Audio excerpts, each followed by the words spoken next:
You are tuned in to 50/50 News on the House of the Princess channel, hosted by Princess A.V, featuring world, local, celebrity, and YouTube news.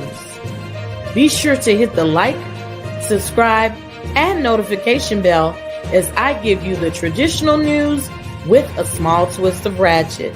Let's go.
Oh my God, I've been talking all this time. And just now, I was wondering what the eyeballs was for. Can you hear me now? Hold on, let me see. Because I put the overlay on. I can't see. Now you can hear me talk. Okay. Sorry. So let's start this over. I've wasted about 2 minutes of speech on myself. Okay. Again, I hope by now that you have pressed the like button. And also, that is a free way to support the channel. Okay. Support a Black business, support a Black woman. As y'all say, y'all want to support Black business. Or I encourage you to press the join button and join the membership and become a card carrying legal royal citizen of the House of the Princess. We have memberships as low as $1.99. And with that, in exchange, you get some beautiful graphics and emojis to use. And I'm gonna tell you, $1.25, well, plus tax here in Chicago is $1.37 for one item down to the Dollar Tree. But your $1.99 goes for one whole month here at the House of the Princess. You can't even get a burger at McDonald's for that price. So I admonish you to join because we are going to be kicking back in full gear of some of the membership things that we have. I noticed this is June and we are in the 6th month. Thank you for your tiara. And we need to do some vision boards for the latter part of the year. So that will be for my members only too. And we're going to do it digitally so you don't have to go buy nothing. We're going to work to Canva and all of that. And we're going to set some goals for the year for my members only this month before the month is out. So I appreciate that. And with that being said, look, get your snacks. So if you're in the bed, get comfortable. I don't forgot to turn my daggone air conditioner so I can make it cool in this room. Oh, wait. Hey, this Sweetie Pooh. As a matter of fact, look, I forgot that I got some automated stuff and I might be able to turn the air conditioner on in the next room from where I'm sitting. Okay. Um, and yes, I think I can. Look at that. God is good. It is on. So it can make this room a little bit clearer. So I was saying earlier also I look a little bit like Fright Night. I did not feel like putting all of that Jewish on, and I knew I was gonna be sitting here a while, and I ain't feeling, sometimes as a girl you just don't feel like, all of that. So it's nighttime, it's bedtime. So get comfortable, get your snacks. We are going to go down this fantastic voyage of this bullshit called the Titan. Okay.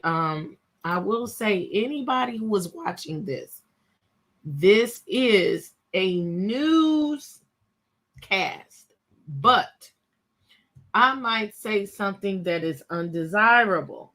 And I will make some jokes. Okay. Okay. I will make some jokes. And if it is insensitive to you or you don't like the candor that may be coming afoot, this is not the live for you.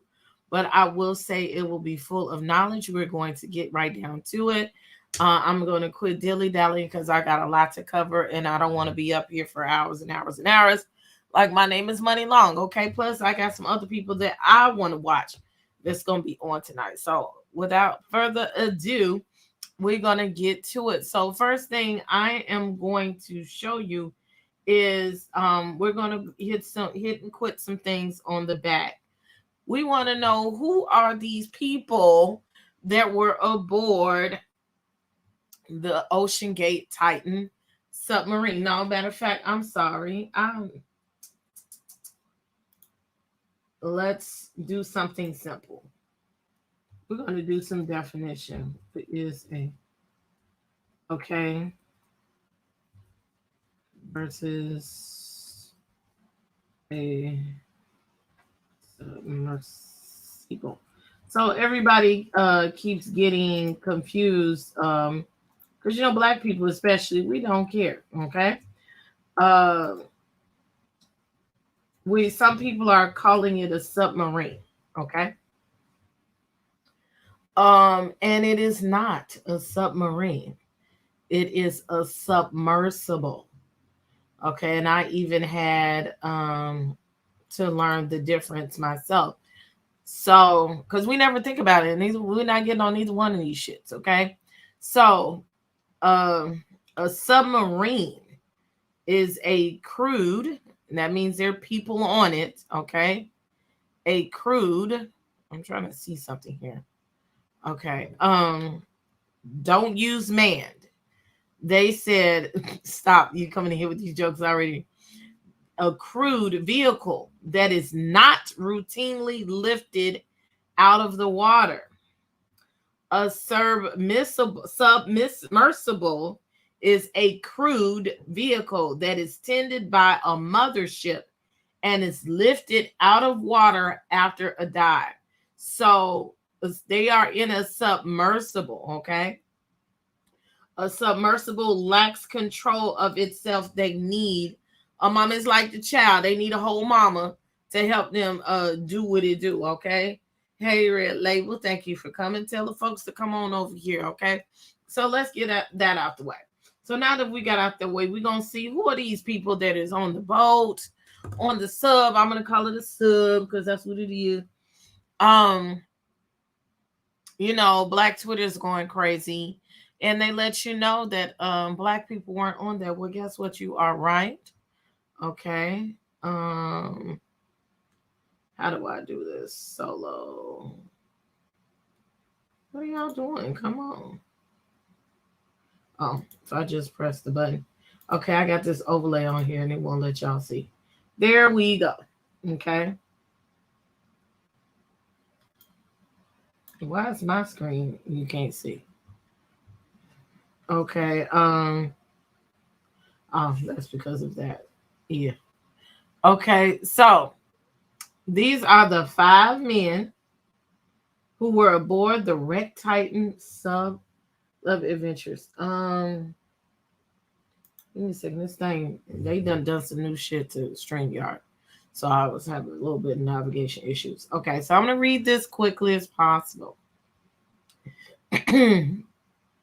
The 5 people who have been missing since going on a deep sea dive destined for a Titanic shipwreck are believed to have died, officials said Thursday. These men were true explorers who shared a distinct spirit of adventure and a deep passion for exploring and protecting the world's oceans. Ocean Gate, the company that developed the submersible, said in a statement, "Our hearts are with these 5 souls and every member of their families during this tragic time." The passengers included British businessman Hamish Harding, Pakistani investor Shahzada Dawood and his son Suleiman, French diver Paul Henry Nargolet, and OceanGate CEO Stockton Rush. And here's what we know about them. Okay, that's what he looked like. He got all his jewels and things on him. Okay, he has 3 Guinness World Records. Hamish Harding, from what I hear and what we talked about, he is a thrill seeker. Okay. Oh, Red, you being naughty tonight. Harding was the chairman of Action Aviation, an aviation sales and consulting company. Retired NASA astronaut Terry Virts told NPR his friend Harding is an explorer by nature. Harding broke the Guinness World Record for fastest flight, both the Earth's poles in 2019, in which Virts was a crew member. Harding has additionally broken the Guinness World Records for the longest duration at a full ocean depth by a crewed vessel and the longest distance traveled along the deepest part of the ocean. So he is not a stranger to going down to the depths of hell down there in the ocean. Okay. Shahzada Dawood. They had a picture of him somewhere. I thought it was on here, but I'll show you a picture. Y'all know what he looked like by now. Dawood was the vice chairman of Engro, a Pakistani energy investment company, and the Dawood Hercules Group, an investment and holdings firm. He had expertise in mergers and acquisitions in companies across industries such as textiles, fertilizers, food, and energy. Additionally, he served on various boards, including the SETI Institute, a NASA-funded non-for-profit dedicated to extraterrestrial research, and Prince Charles's charity, Prince Trust International. Dawood obtained an undergrad law degree from Buckingham University in the UK and a Master's of Science in Global Textile Marketing from Philadelphia University, now known as Thomas Jefferson University. He is survived by his wife, Christine, and his daughter, Alina. And if I was his wife, I would show up to the funeral in a fur coat. Suleiman Dawood. The 19-year-old Suleiman, a college student, was the son of Shahzada Dawood. He had recently completed his first year as a business major of the University of Strathclyde in Glasgow, Scotland. They ain't even have nothing to say about this boy. And this poor boy didn't even want to go. Didn't Jeff Bezos give one of them $100 million for that space export? I heard that one of them went on the space flight, but I have that somewhere. We can talk about it. Okay, Stockton Rush, this guy, okay? The guy that did it all, okay? Look, this was my birthday in 2016. I was 36. Ain't that nice? I think. Anywho, yes, I do have SpongeBob on the thumbnail. You know, I'm about them that bullshit. And Ursula, okay? They went to the Bikini Bottom, okay? And we're gonna show you. I'm gonna prove it in this simulcast. Rush, a British businessman, founded OceanGate in 2009 and served as the organization's CEO, overseeing the development of submersibles that would be able to travel up to 20,000 feet below the ocean surface. Taking an early lead in an emerging market, Stockton recognized that the private industry funding and utilization of modern materials could have a major impact on our ability to explore the deep oceans while significantly lowering the cost of discovery, the Ocean Gate website says. In 1981, Rush became the youngest jet transport rated pilot in the world at the time of 19, flying to destinations such as Cairo, Mumbai, and Zurich, according to his biography. He received a bachelor's degree in aerospace engineering from Princeton University and a business master's degree from UC Berkeley. In 1989, he developed his own experimental aircraft, which he had flown before. He additionally served on boards and development teams for companies making sonar systems, software, and remote controls, as well as the Museum of Flight in Seattle. And here is the most loved person, okay? Paul Henry Nargiolet. They call him PH, okay? Nargiolet, known as Mr. Titanic for his expertise of the ship, spent 22 years in the French army, where he was eventually ranked commander. He retired from the Navy in 1986 and oversaw 2 deep-sea submersibles at the French Institute for Research and Exploitation. I did read that right. Exploitation of the sea. While there, he led the first recovery dive to the Titanic wreckage in 1987, according to his biography. He was the director of the underwater research for RMS Titanic, Inc., and the company dedicated to preserving the history of the Titanic, and the EM Group, a company that provides exhibitions and other entertainment. Oh my God, and Sammy done brought his ass in here. He completed 37 dives in a submersible to the Titanic shipwreck over the course of his career and supervised the retrieval of 5,000 of its artifacts, including a 20-ton section of the hull. Nargiolet was born in Chamonix, France, and lived in Africa for 13 years with his family before returning to France in the age of 16. In the words of Karen Huger, you can have all the degrees in the world. You can have all the knowledge in the world, but lack common sense. But I got it, okay? These people had all of the possessions they wanted. They had all these degrees, and they was smart, and they was important, and they was plugged. But they ain't have no motherfucking sense. But okay, I have some things, I am going to play the devil's advocate here, okay? We are first now. I can turn that off. I got like 50 things open, so as I go along, just bear with me, okay? Because we got videos, artifacts to show you.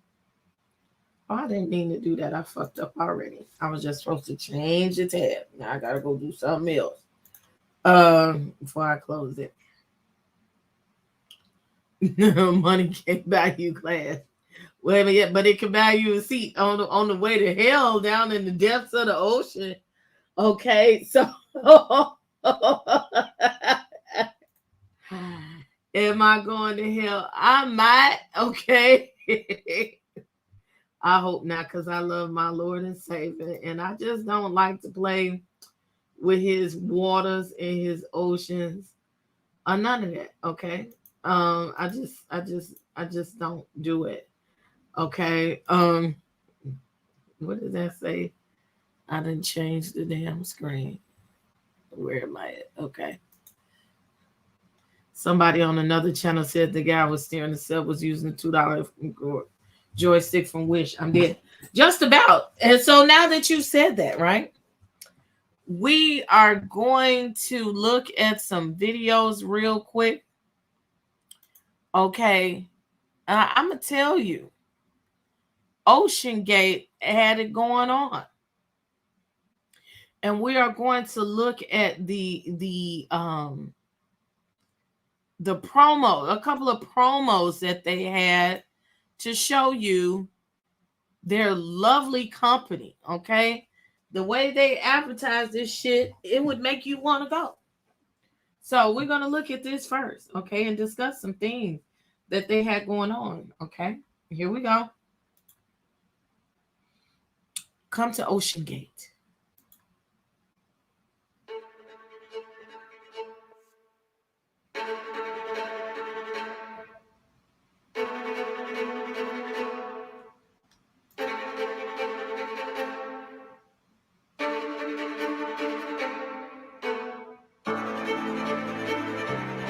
An international team of researchers, dive experts, and citizen explorers are preparing to embark on the Titanic survey expedition.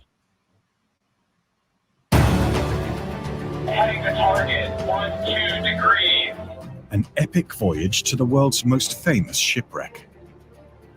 This is a rare opportunity for you to explore Titanic as an actual member of the expedition crew. We are taking scans of the wreck to help survey a wreck that fewer than 200 people have seen. To witness the ravages of time and pressure. Position is on the bow. Over. To film and photograph. Hold on. I didn't see this before, but I just saw something. Is this motherfucking water coming in there right there? Almost. Seemed like it was sweating right around the inside there. Okay, let's continue. Of time and pressure. Oh, it is sweating.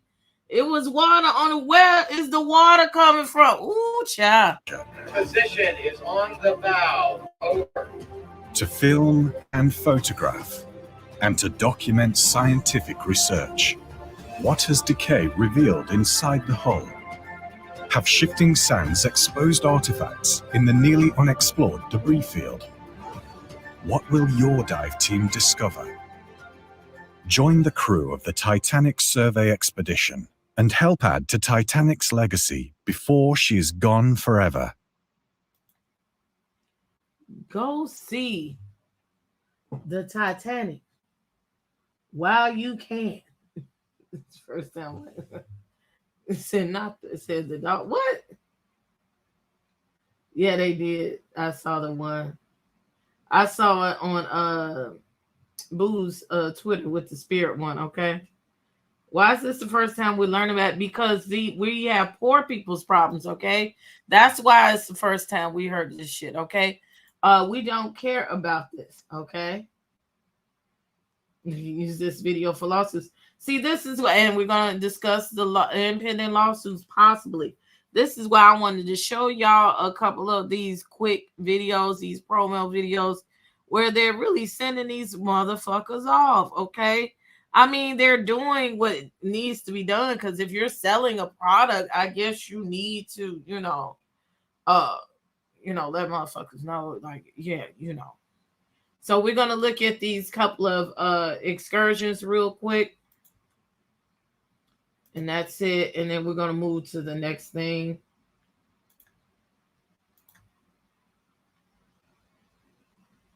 So this is the excursion in 2021. Okay, so all of this is on their YouTube page. They got about 35 videos.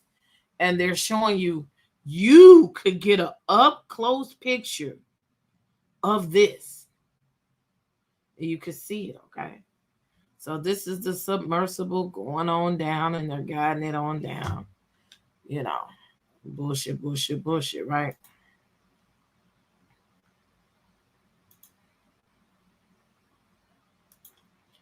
Number 2. This is last year.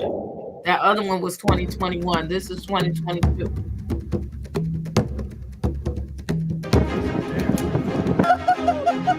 Wow.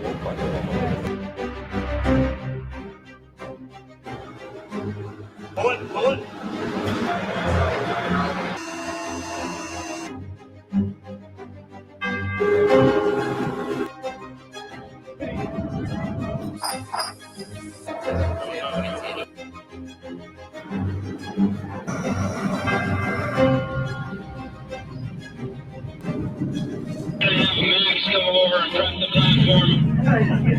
Platforms go. Compass tracking is go. Engineering go. We are in position. Mission director is a go. Roger that. Making now.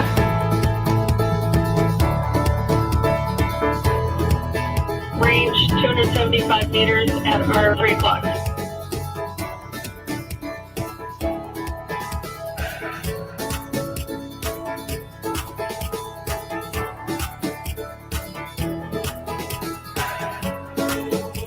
Seeing the reciprocating engines was a dream come true.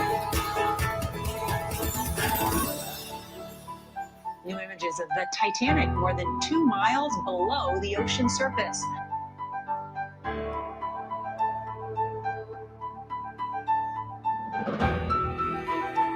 Images captured by the team at Ocean Gate Expeditions, led by CEO Stockton Rush.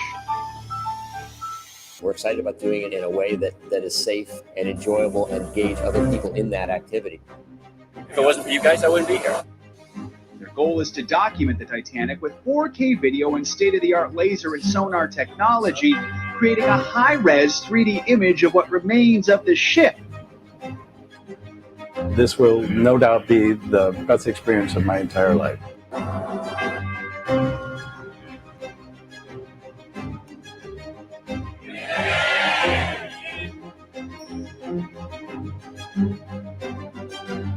So as you can see, right, they make this shit seem like, what was that? They make this shit seem like it's just a dream come true. You know, they got the best TV editors ever to edit these cameras and whatever. Now, me personally, I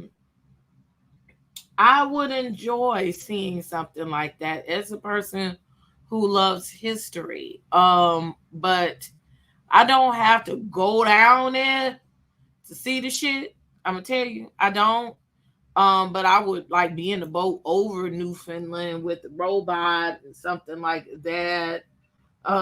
You know, and yeah, I was about to say, Miss Alien, I would have the virtual reality glasses, give me the Oculus or whatever, and I could fake touch the boat, something like that. Like I would love that. Let somebody else do the work, but just to sit up there and go down there. So what we're about to see is when they went to Waterhill, this is what it really looks like inside the boat. Okay. What it really looks like in the boat when they went to Waterhill. So share this tab instead. It's not like the video we just watched. Okay. So we're gonna do this first. Okay. Yeah. We are inside the submersible Titan, which is a carbon fiber and titanium sub that can go to the depths of the Titanic. Hi, my name is Stockton Rush. I'm the CEO and founder of OceanGate. Let's take a look at Titan. So we're coming into the sub. This is the only toilet available on a deep diving submersible. Best seat in the house. You can look out the viewport. We put a privacy screen in, turn up the music, and it's very popular. We have our control screen here, our sonar screen here, and we can put any image we want in the back. We've taken a completely new approach to the sub design, and it's all run with this game controller and these touch screens. So if you want to go forward, you press forward. If you want to go back, you go back, turn left, turn right, go down, go up. And it's Bluetooth, so I can hand it to anybody. And it's meant for a 16-year-old to throw it around, and super durable. We keep a couple of spares on board just in case. This is the second year we've been out to the Titanic. We went out in 5 8-day missions. We did about 10 dives to the wreck site of the Titanic, and we did an extra dive on an undiscovered reef that we found. Completely privately funded operation, and we're funded by, we call mission specialists who help support the mission. So they take quite a bit of money to come and join us. Years ago, the Russians took tourists out to the Titanic, and it was just sort of a look and see thing. We really are focusing on the science around it. We want to document what the wreck is like now, and also try to predict what it'll be like in the future.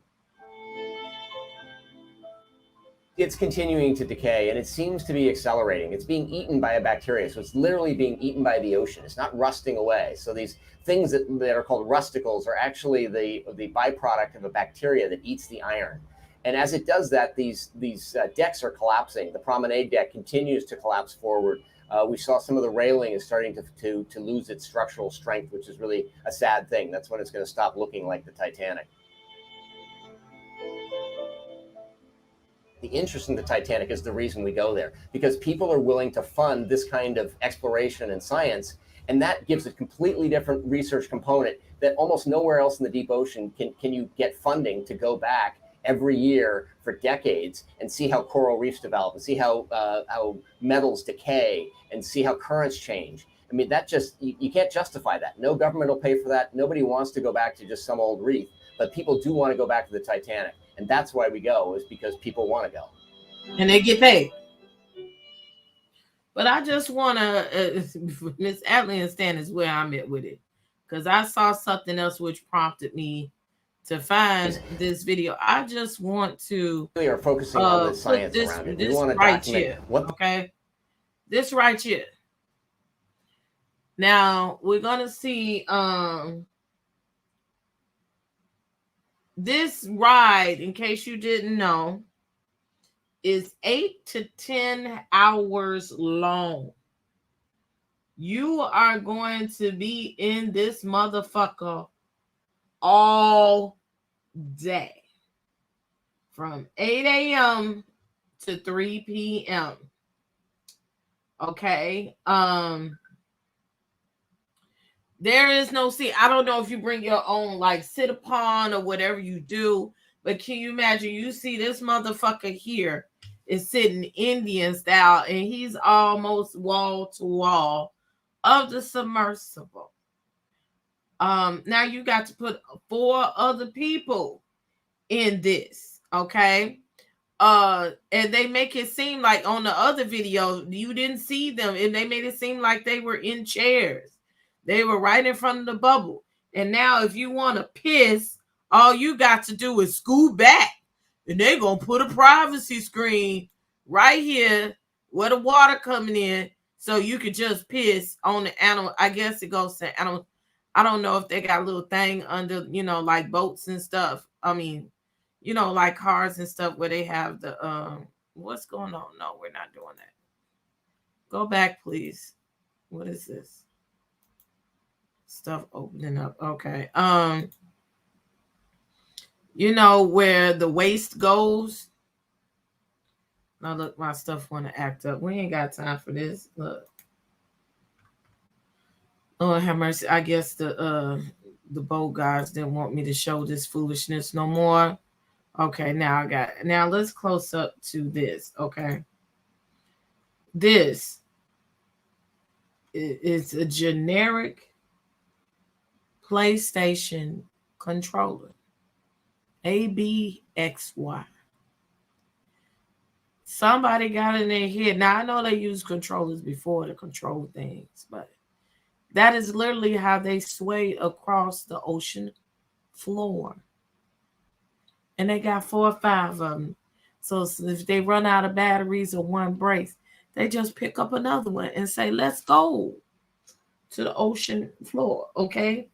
It was reported that this controller is $29.99, and that's what they use to control a multi-million-dollar vessel and to explore God's green ocean, okay, blue ocean. Yes, the water was coming in over there by the pee-pee. I would be claustrophobic. I'm not under. It's the Nintendo 64 controller from Wii. Was it too heavy to make the dive with so many people? It had to be heavy and make it. Maybe that's why. No, we will continue to go into this, right?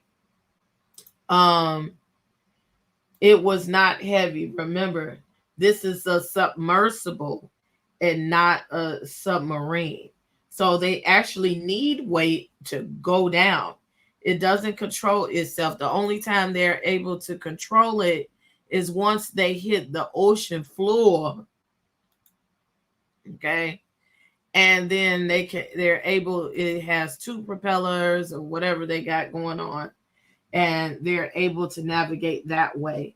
They have buoys on the side so that when they are ready to get up out the water, they have to put them up and then, take the weights off so they can float. Now, so Deb, you can go watch his cover of this video earlier, and he had the TMZ interview on there of someone who had rode the ride. Look, he got me talking like that, like him. Rode on the Ocean Gate. Well, that's what this shit seemed like.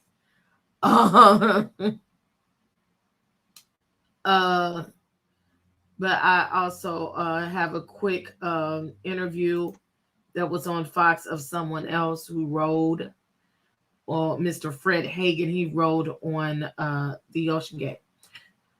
It was creepy seeing it on exhibit at the Georgia Aquarium. Children's shoes, China. The aquarium was having problem after problem when the exhibit was there.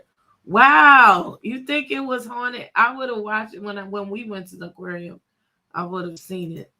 Well, then the weight came up. That was the problem. It's so stupid. So here is this interview. No, solo. There you go. There you go.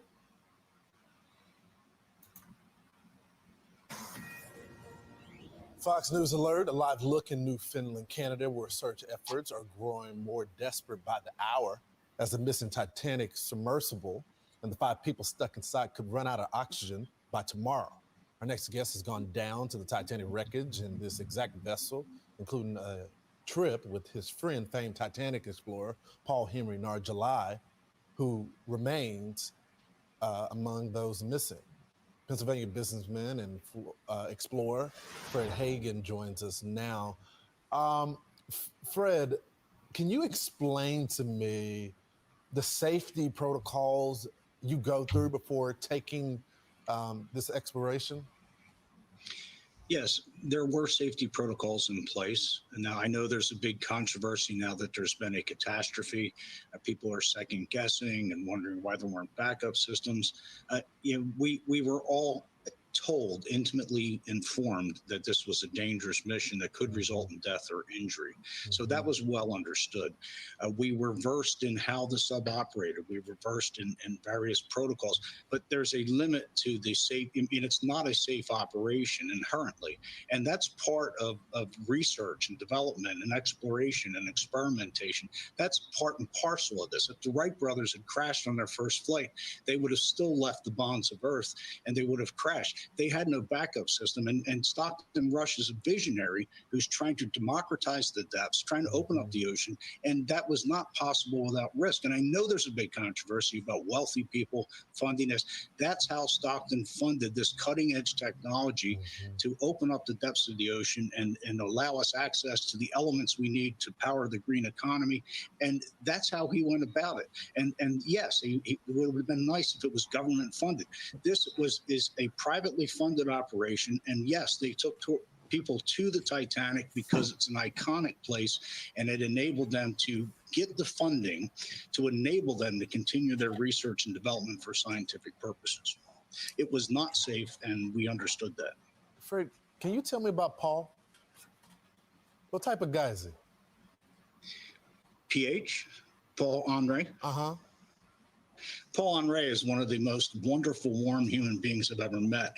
He is a living legend in the deep dive community. And even people I've heard that are critical of what Ocean Gate has attempted to do agree that Paul Henry Nargilai, who we know as PH, is one of the finest and most consummate professionals in the deep dive industry. He's an icon, a living legend. And I say that in the dearest hope that our good friend PH is alive today. Fred, and we're all praying for all of those that are in there, but we're on the 24-hour mark now. Do you see help coming to them soon, or are we preparing for the worst? As long as there is the chance of them surviving and coming back to us alive, we have to focus only on rescue. And there will be a time, unfortunately, when if the rescue does not happen, that focus may change. But right now, we have to believe that we have to make every effort. I was critical earlier in the week.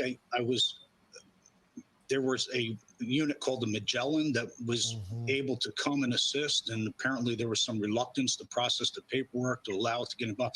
And I was critical of that. But the Navy, the Coast Guard, the Canadians, they're all doing great work and making the greatest effort and commendable efforts. But I was very, very disappointed that the Magellan was not brought on site earlier in the week. Everyone is trying hard. This is a desperate situation.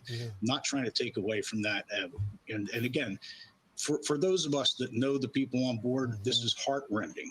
It's tragic, and you want desperately for a miracle, and you grasp at every straw. But yeah, we have to proceed as if our friends will still come up alive, because there were sounds that were heard yesterday. Fred, I have to up sonar signatures. I'm sorry, because I have to ask, as someone that is very experienced and knows this, what do you think went wrong? No one knows exactly what went wrong. If there had been a leak and an implosion, they would have been killed instantly. Now, if the Canadians actually picked up a sonar signature yesterday, that clearly did not happen. Now, that may be an error. That may be a sound that was erroneously attributed to the sub, but we have to assume that the sounds that they picked up were from the submersible. So if they're still alive, there was not a leak and there was not an implosion. In that case, they're either stuck in a fishing net, or they're stuck on some piece of the wreckage, or they had a catastrophic power failure, and they're, for whatever reason we don't understand, they were unable to resurface, because normally with a power failure, they would have still been able to resurface with or without the crew members being conscious. Roger that. So we don't understand exactly what happened. It's just pure guesswork. Well, at this point, Fred, all we can do is offer our prayers to everyone involved, and we're praying for the families and friends as well. Thanks so much for coming on the program this morning. Thank you for your interest. My pleasure. They guessing what's wrong with these people. That's really fucked up. And, he was very cavalier, very casual about his response. He knew that they have fucked up. You know what I'm saying? So, with that being said, I want to go to this articles about him saying that everybody knew, what was up. Okay. So here it goes. Okay. Everybody knew what was up, including the explorers. But it has been said quite a few times that, look, this is not safe. It's not safe enough for all of these people to get on, but they got their asses on anyway. Let me see. What's my like count? Okay, I need a couple more people to give some likes up in here.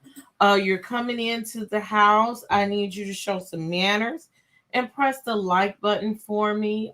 Press the subscription button so you can make some comments and support a Black woman up in here. Okay. So we're going to go to this next article and I'll read it for you. Okay. This says from CBS News, the TITAN Submersible marker Ocean Gate faced safety lawsuits in 2018. Potential danger to passengers. Okay. They already knew that this was some hokey pokey shit. Okay. There is another video that I was trying to look for and I didn't really find it, didn't have time to look for, of him, being cavalier. I think it was CBS News or BBC, where he was explaining how he got some of the pieces from Camper World and from all different places in order to put this thing together. Okay. Give me a beer, I'll go over Niagara. Oh, child. Okay. The maker of the missing Titanic submersible OceanGate was the largest complaints in 2018 made by a former employee over the safety of the vessel's hull.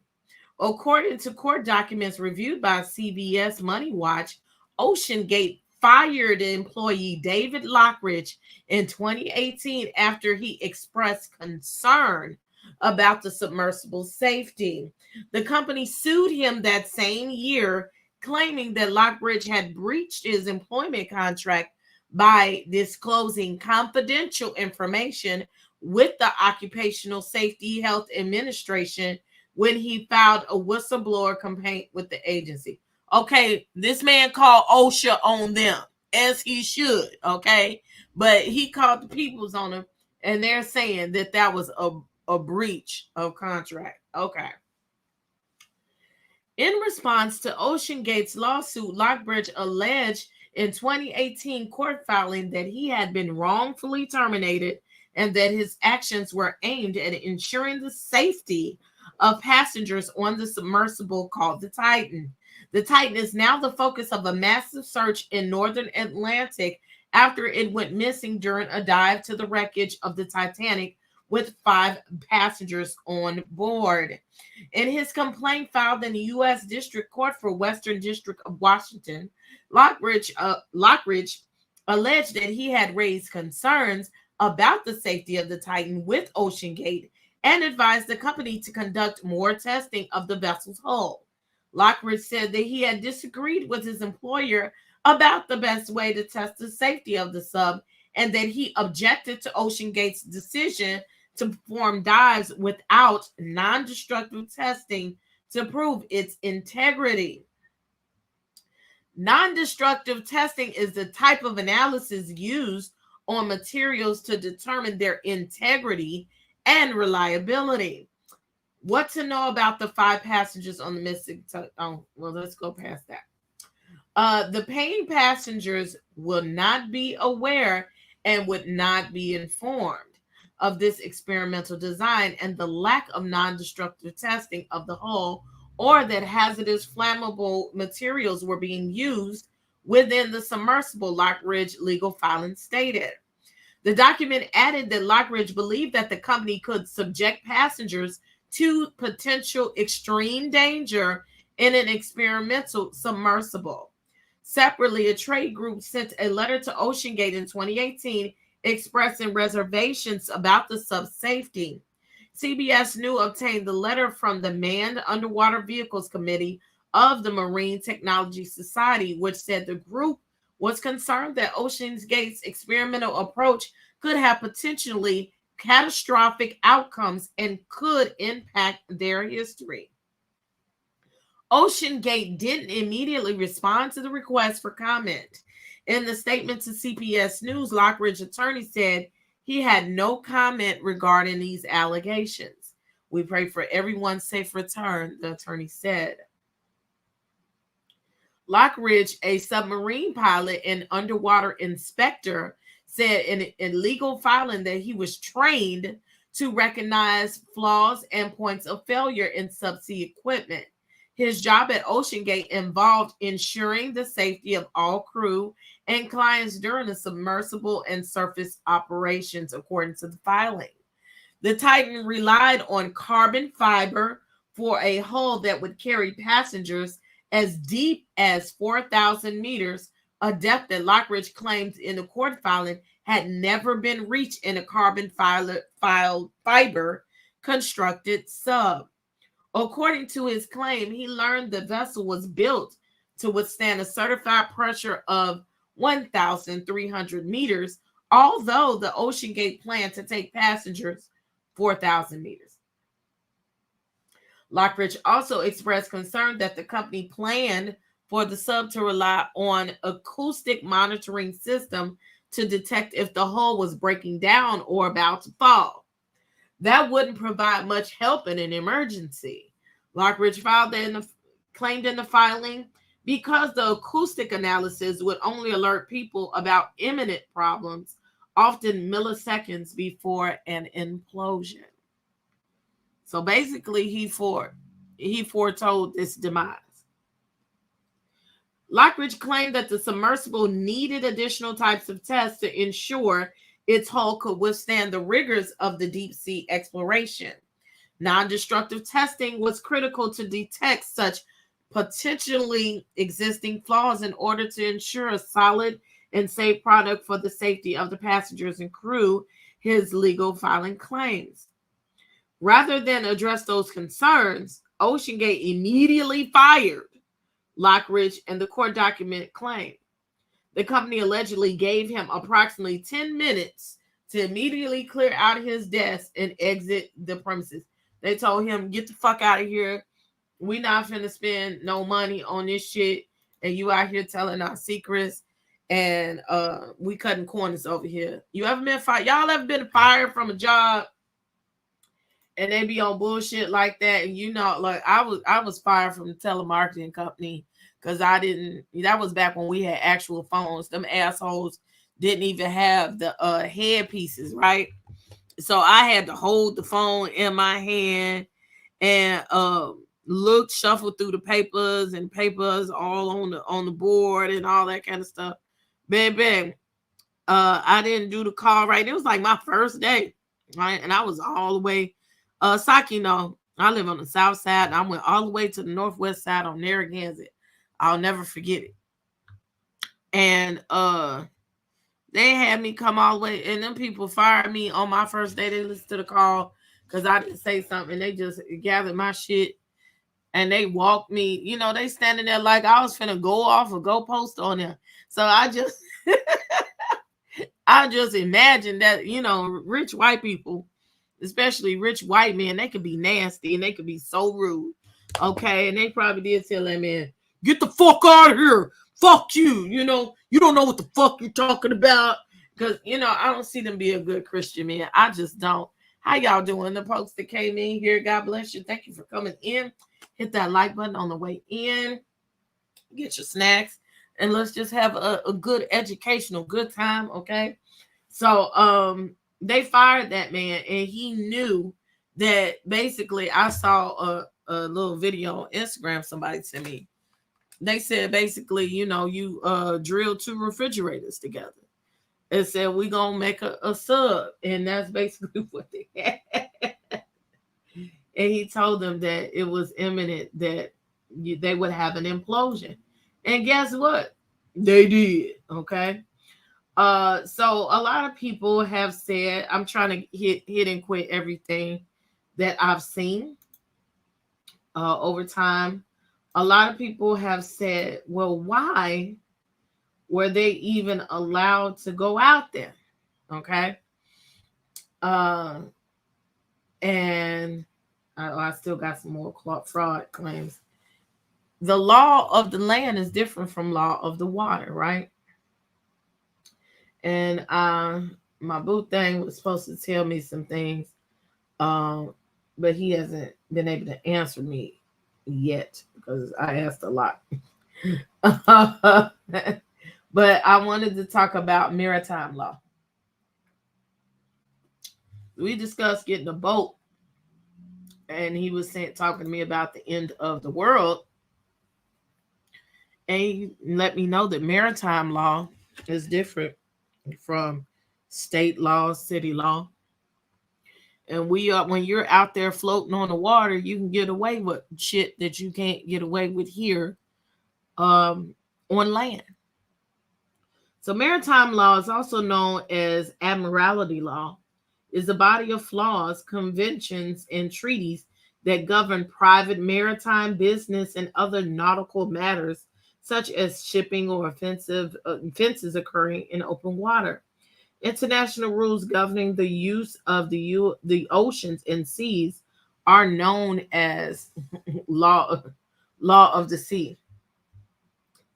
I just wanted the definitions and stuff. What did I tell her? I basically got most of it. Hey, Barb, what did I tell him?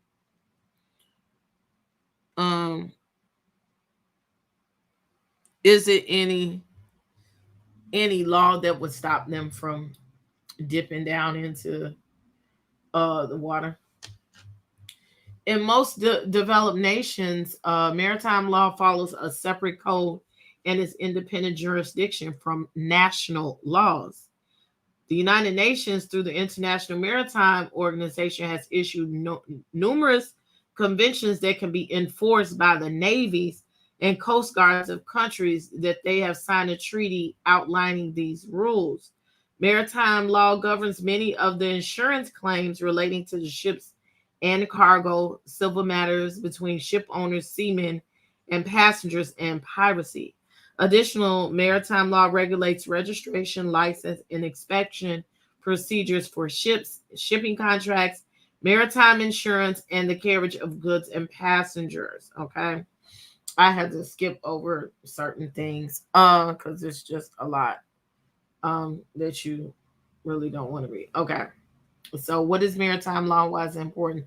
Maritime law is a body of rules that govern everything that goes in the sea and open waters. These rules help clear up various disputes that can occur and ensure that the people, organizations that work on water behave correctly and are protected. Who controls maritime law? International maritime law is governed by the International Maritime Organization, a specialized agency of the United Nations, and it's IMO's job to establish framework and regulations for the safety, security, environmental performance of shipping on international universal level. And what is the difference between maritime law and the law of the sea? Maritime law generally applies to private shipping issues where the law of the sea is largely recognized as referring to the public international law. In other words, the latter governs how nations should behave in maritime environments. Okay, so what people have said is there's going to be a lot of problems here because there's going to be a lot of finger pointing, right? They jumped off Newfoundland, and I believe that portion of water might be controlled by Canada. And they are a United States company. The man, PH, as they call him, I keep forgetting his name, Najulet. We read his portfolio. He is an oceanographer, an explorer. He's plugged with the Prince in the UK. Okay, it don't get no tighter than that. These people are plugged. They got millions of dollars. They know how to call in favors. So you ask, why were they allowed to do it? When you got money, you could do a lot of things. Okay, this man, Mr. Rush, he was an astronaut. You know, so I'm sure he plugged too. So these people are plugged. They out here fucking around, doing what they want to do. And, you know, you can guys it is, well, we're not bothering anybody, right? And essentially they were not. I saw another video. It was 16 minutes long. If you really ask me to play it, I will. But I'm just trying to give like the bullet points of it. And it was another explorer who, he's one of the top explorers. I have to go back and find his name. And he worked with PH, right? And he said this situation hits him, you know, in the heart, you know, and special, you know. He says, there's no law or rules against what they're doing because they never thought people would think to do the shit. And that it was basically, in so many words, kind of dumb.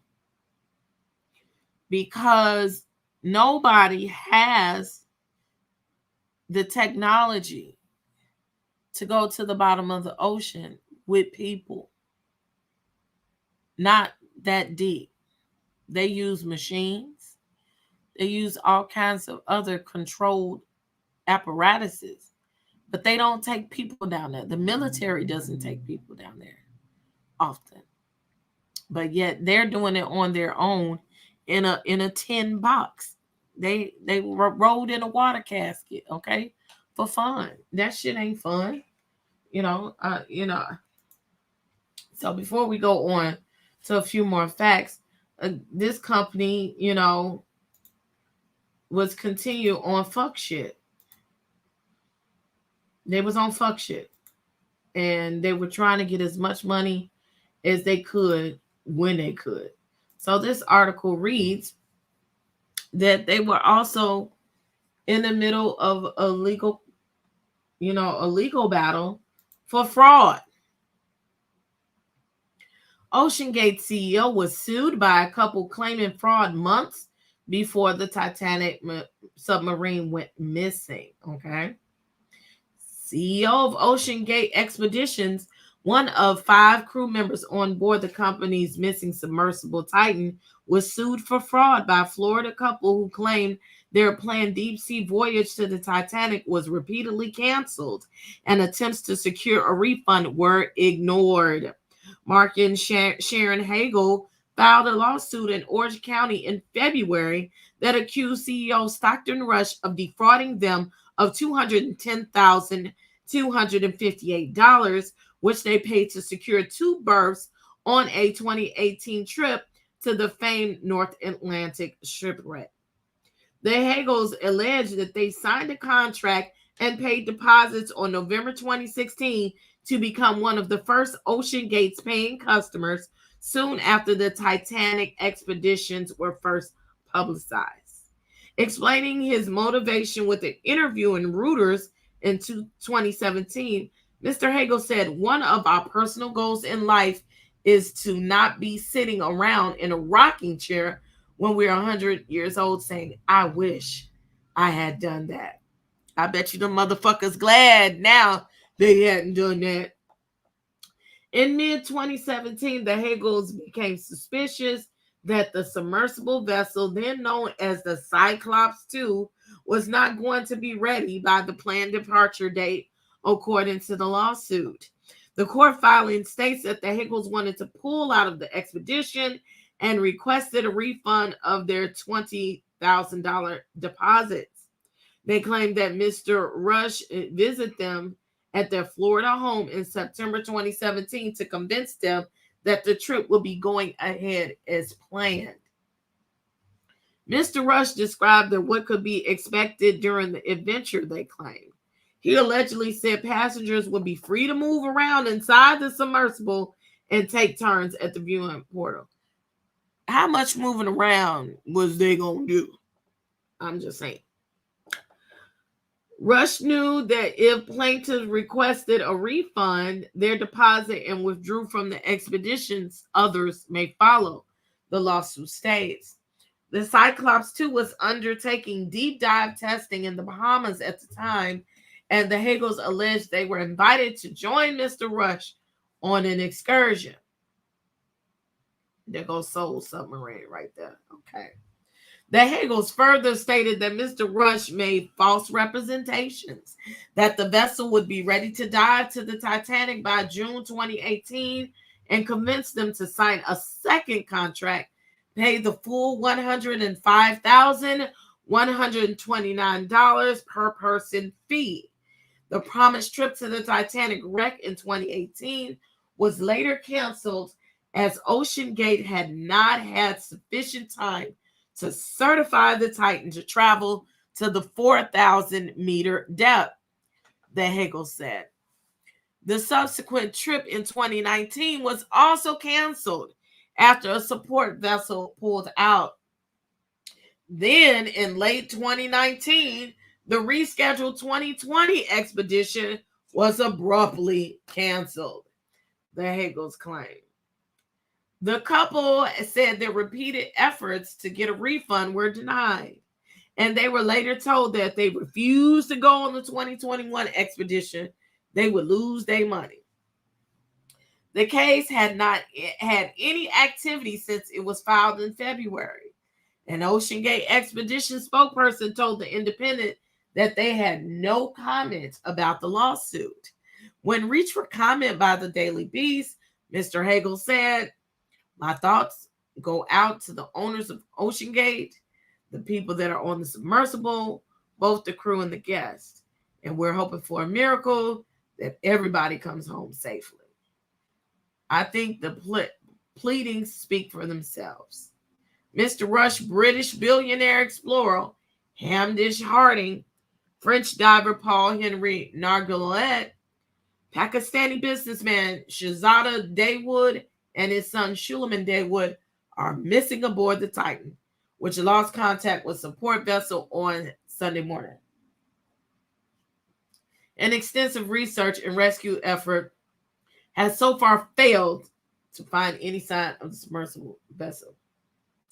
Look at here. God was trying to tell them people, do not get your ass on that boat. Okay? Do not get your ass on that boat. I think I want to find. Deb, can I just use your video? No, what was it from TMZ? Yeah, I don't know. I have so much information on here. If OceanGate tried to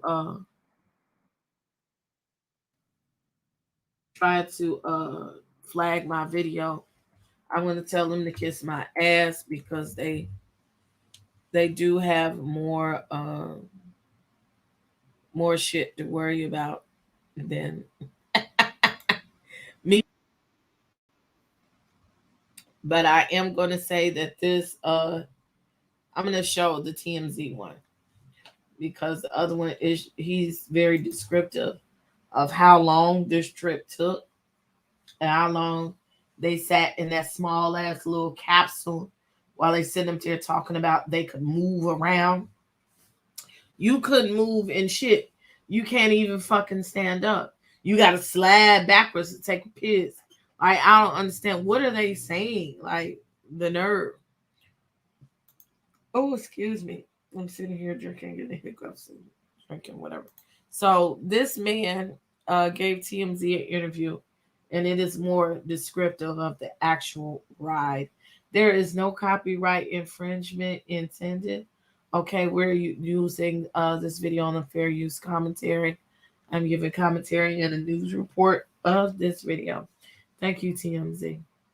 I know y'all love the flag, but it's okay.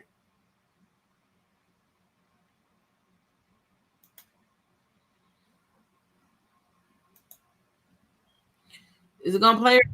Your experience, was it smooth? Pardon the phrase, was it smooth sailing, or were there issues? It was smooth sailing to the point where I got on the submarine and it just drops for 2.5 hours. It takes 2.5 hours to go 2.5 miles down.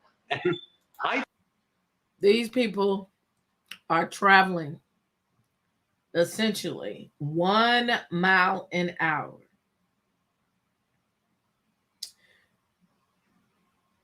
And you're dropping. You know what it feels like to drop in the elevator. I just want to paint this picture. How your stomach feels, or when you jump in some water. Okay.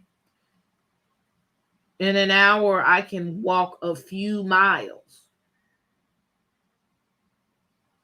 Okay. A few miles in 1 hour. This is saying in 2 hours to get 2.5 miles. That's a slow ass drop. And they drop you. The submersible drops. They're not going down and diving down. Motherfucker just floating backwards. Okay? Just to put that in your mind. I fell asleep. I mean, if you want to hear a man not panicky, I had a beautiful nap on the submarine, and it's a very shocking experience to wake up from a nap and think you're in bed, and no, you're in a tube 2 miles down under the ocean. I don't know how you got that comfortable. But I woke up when we touched bottom, and then we had to spend the next 2.5 hours just sailing around the ocean floor looking for the Titanic. We knew it was there. We knew it was 500 yards away, but it was complete darkness. That is what, and I have a map on one of these things. It is pitch black. If you've ever ridden to the country and had a time and you rode, it's pitch black. This black is worse than that black than being on the back roads of the country. This is abysmal black. And they're just riding around for 2 hours in black. Just that thought alone would freak me the hell out. I don't like to be in my house when it's too damn dark, okay? And I know where my shit is in the house. Can you imagine being in the dark somewhere like that? in the Bikini Bottom, exactly Bikini Bottom. Okay, Ursula and them, you know, you fucking with the king, all them down there, and the animals. And we had no real guide, and so we just sailed for hours. And at any moment, you know, you only get 3 hours on the bottom of the ocean, and it's nothing to do with oxygen or supplies. They just have to get you back to the surface while there's still daylight. So 2.5 hours in, they're about to just wrap the whole mission, and we wouldn't have seen the Titanic. And we really just stumbled on it. It popped into view, and we literally only had enough time for the Instagram experience. You know, it's not what we all went for. You know, these are not tourists who are doing this. These are explorers and people who are curious about the world. So I didn't get the full experience. I got the photos. Can you describe for people, like, is it pitch dark? Like when you woke up and they said, all right, we're on the bottom. Can you see anything, or is it just pitch black? It is complete blackness. And, you know, they keep the sub itself very dimly lit. It's really almost a spa experience. You're just laying on the floor. There's no furniture. And you're in this state, you're scared, but you're also very relaxed and you're excited. It's amazing. You hold these 3 emotions at once. But they tell. I'd rather go to Planet Fitness and get in the hydro massage chair, or like in Vegas, and even that is kind of freaky. They have a capsule. It's almost like a CAT scan, and it's a hydro massage chair where they put you in this motherfucker, everything but your complete head, and you know, it feels really good. Okay, and that's relaxing. Okay, I can do that. I can go out on the beach right here in my backyard and get a floaty and relax out there. And, you know, you start going too far, you know, because I have swam in Lake Michigan and they got a certain spot where the boats can go. We out on the boat and they told us, look, the lake is 17 feet deep right here. Once you go past that line, the motherfucker is too deep for you and it's under curtain. You just might die. And our lake is nowhere near as deep as this shit. But it's relaxed, you know, relax on the surface. I'm not relaxing 20,000 leagues under the sea. I'm sorry. Tell you before you go on, they go, we've got food on board, we've got water on board, and we have a toilet. And you'll see it's 10 hours. It's a 10-hour trip, and you won't use any of them. And for 10 hours, I never thought about even taking a sip of water. 10 hours. He did not piss. He did not shit. He did not eat. He did not drink. That does not signify a relaxed state. I'm just saying. The toilet they have on board the sub has never been used. The one scary element of the whole voyage is the idea that to go back up, they push a lever that releases these lead weights.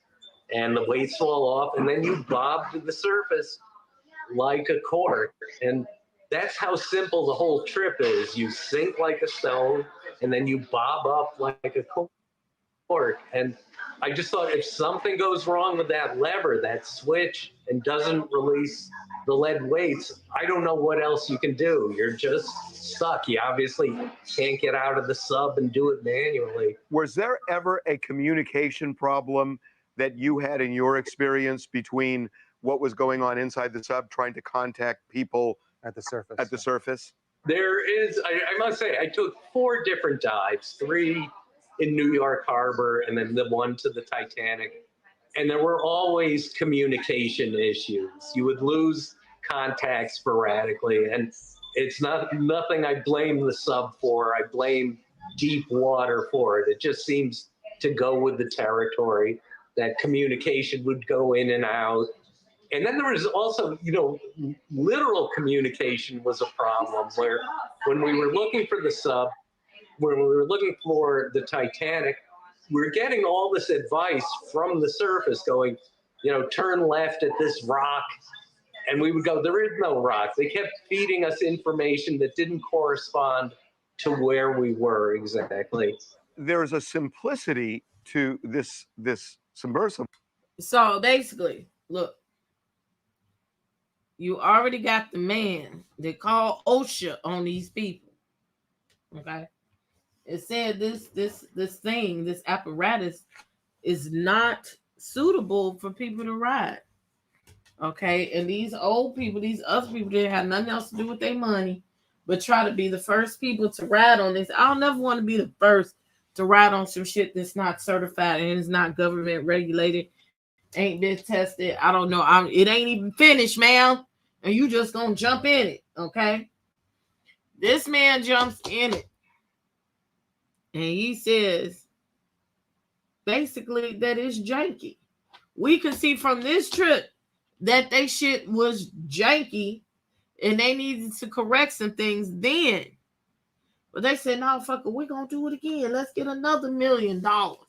And let's do some videos for some promo videos so we can get some donations to our company and fund it.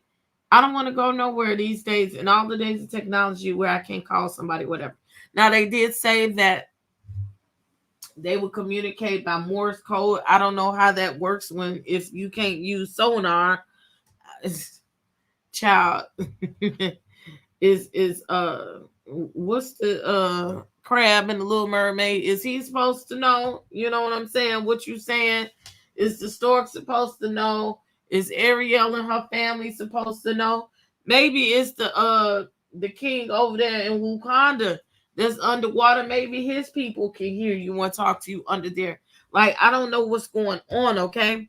All of these characters, Aquaman, maybe Aquaman's ass was down there and they were saying, I should have put him on the thumbnail, his fat ass, you know. Aquaman down there, he can hear you, you know, when the teleprompter and the text messages go out, because we know the sonar technology just don't go that down deep, okay? It's like having a short dick, man. He just ain't going that damn deep, okay? And when you got a big booty. But somehow they tried it anyway, okay? They tried it anyway. Where they use a gaming console as you know, steer it. Yeah, to direct it. When you saw that, I'm just wondering what you felt. I mean, because for a lot of people, they're thinking, "Oh my God, this is a video game, and we're going down to see the Titanic." Yeah, I know everyone's focused on the detail, and it makes them think, "Oh, this was a real rinky-dink operation." But that is one of the prime assets, I think, of the whole sub, is just how simple it was. That, I mean, they even let me steer and navigate around, which was an amazing experience. But it's that simple, you know, and you don't want it overly complicated. There was never a moment where I go, oh, there's a bunch of computers and machinery going here that I don't understand. If you're taking me 20,000 leagues under the sea, I do want 20 million computers and shit that I don't understand, because you guys are aeronautical engineers, oceanographers, and explorers. I want you to know everything more than me when you're taking me around, okay? The children at the high school use those controllers to do robotics.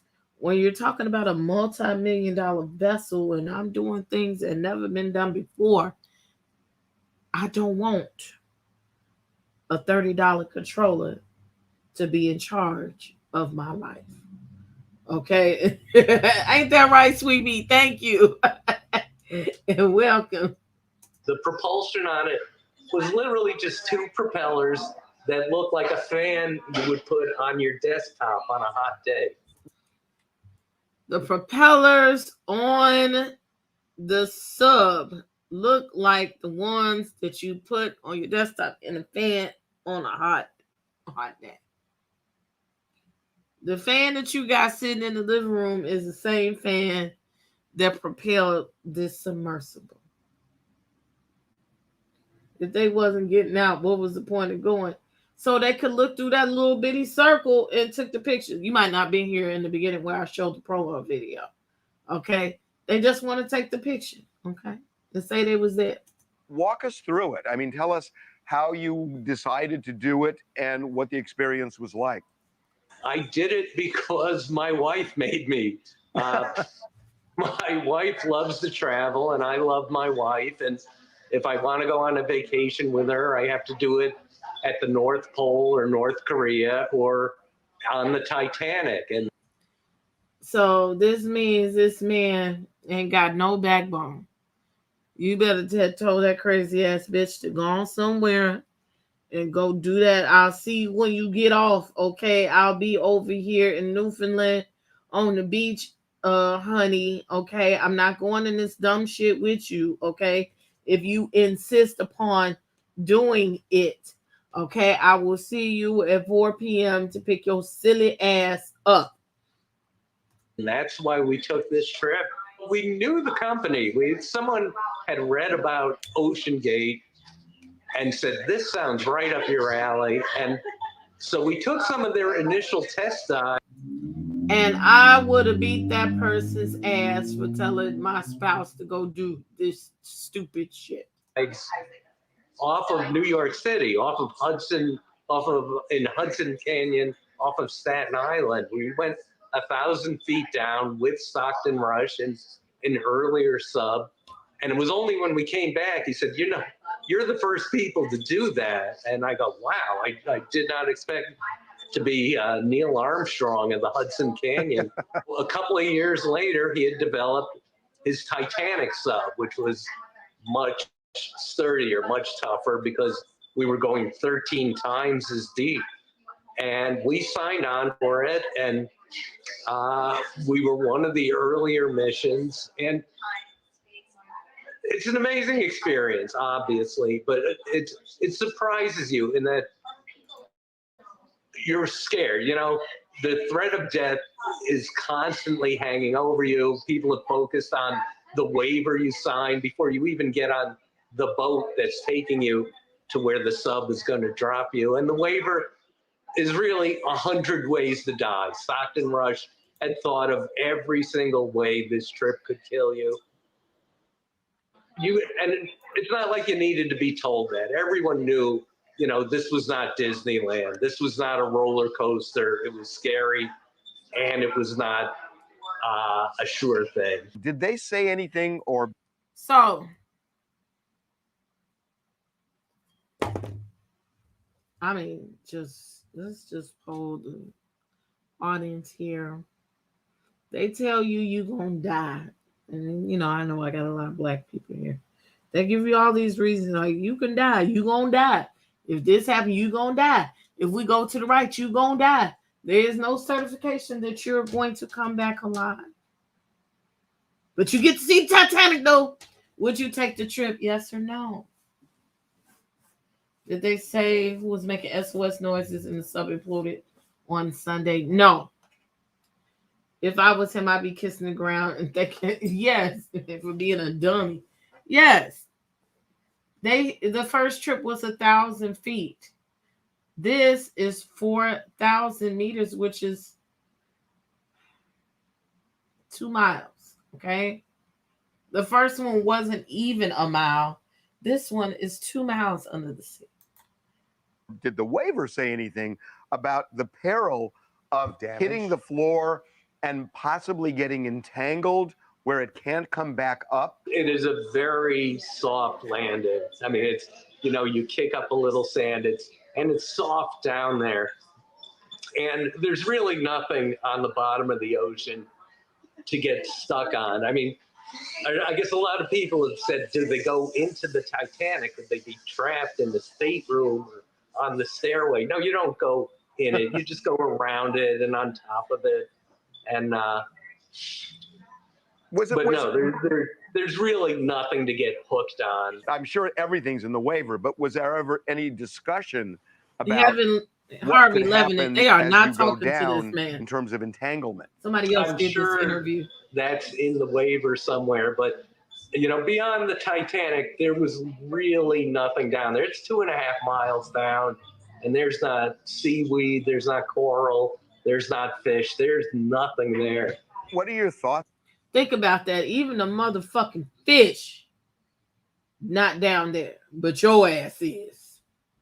thoughts about what you're seeing right now? I mean, you know at least one of the people there. I'm curious what you've been thinking about. You know, it's unbelievable to say, but I know if they're down there, if they're alive, if they're even in a no-win situation, I'm sure there's just calm. There's utter calm to it, because that's how I felt during the whole mission. You're in this special kind of state, in a special place. And again, they're so lucky that they're there with Stockton, who's as in control and as in focus as anyone I've ever met.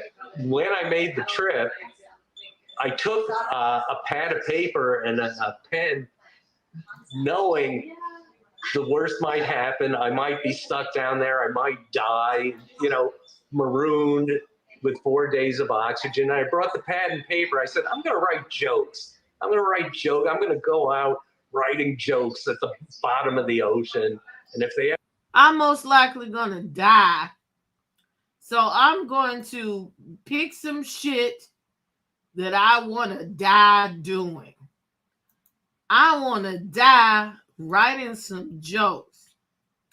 No, I want to die happy. I want to die getting laid. I really want to die in my sleep, not knowing that I'm dying. I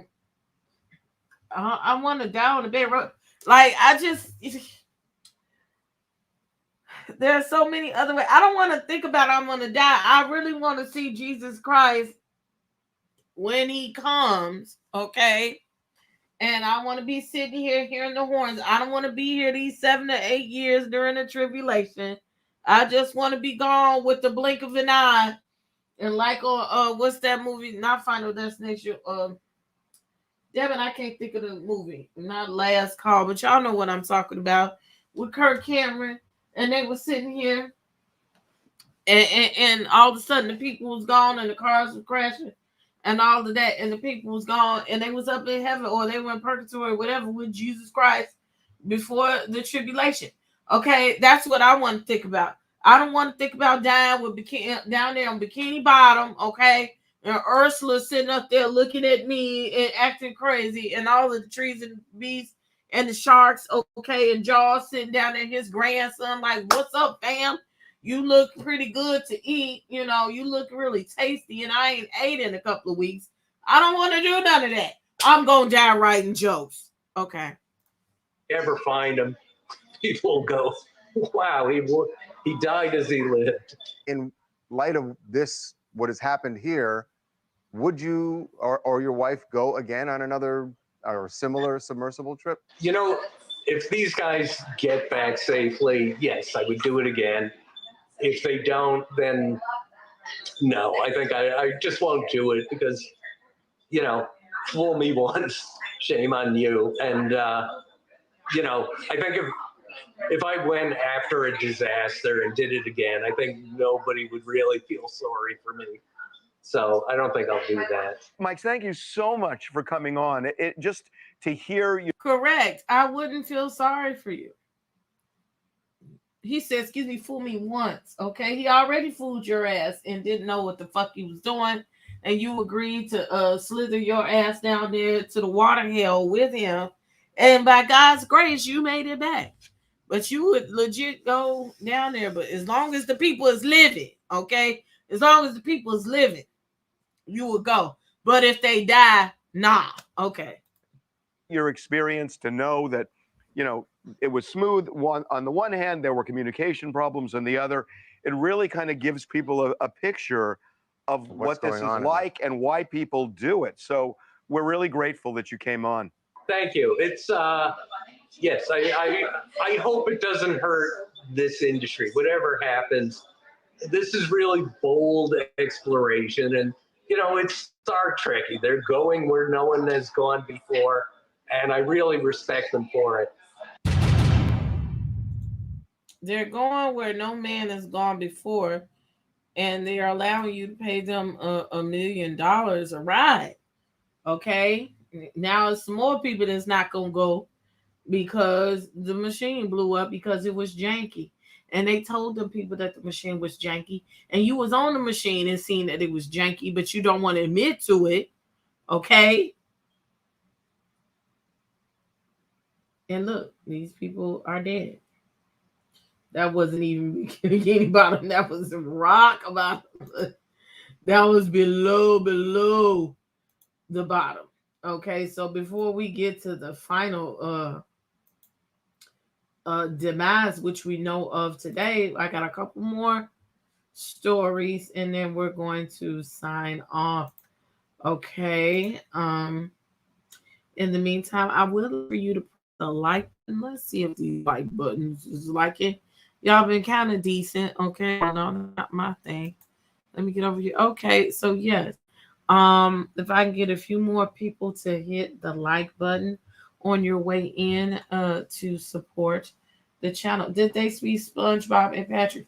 I believe that they saw SpongeBob. I believe Patrick ran away. He probably was like, what the fuck is this? I believe Gary was probably there, you know. Even the squirrel, you know, she wasn't around. She's just like, okay. Here, and this is the thing. These people, he's saying it won't affect, hoping it won't affect the industry. It will and it won't, because there's always, he had a business partner that didn't go down there with him. So the business still lives on, despite the legal things, you know, hiccups that they have to do. But I'm all for exploring, but it's sometimes I think that you don't need to bother God's creation, and you don't need to be fucking with the ecosystem. And that's what these people do, especially the caucasity of it all. They always want to bother the ecosystem, you know, mess with things. And some things is just not for us to mess with.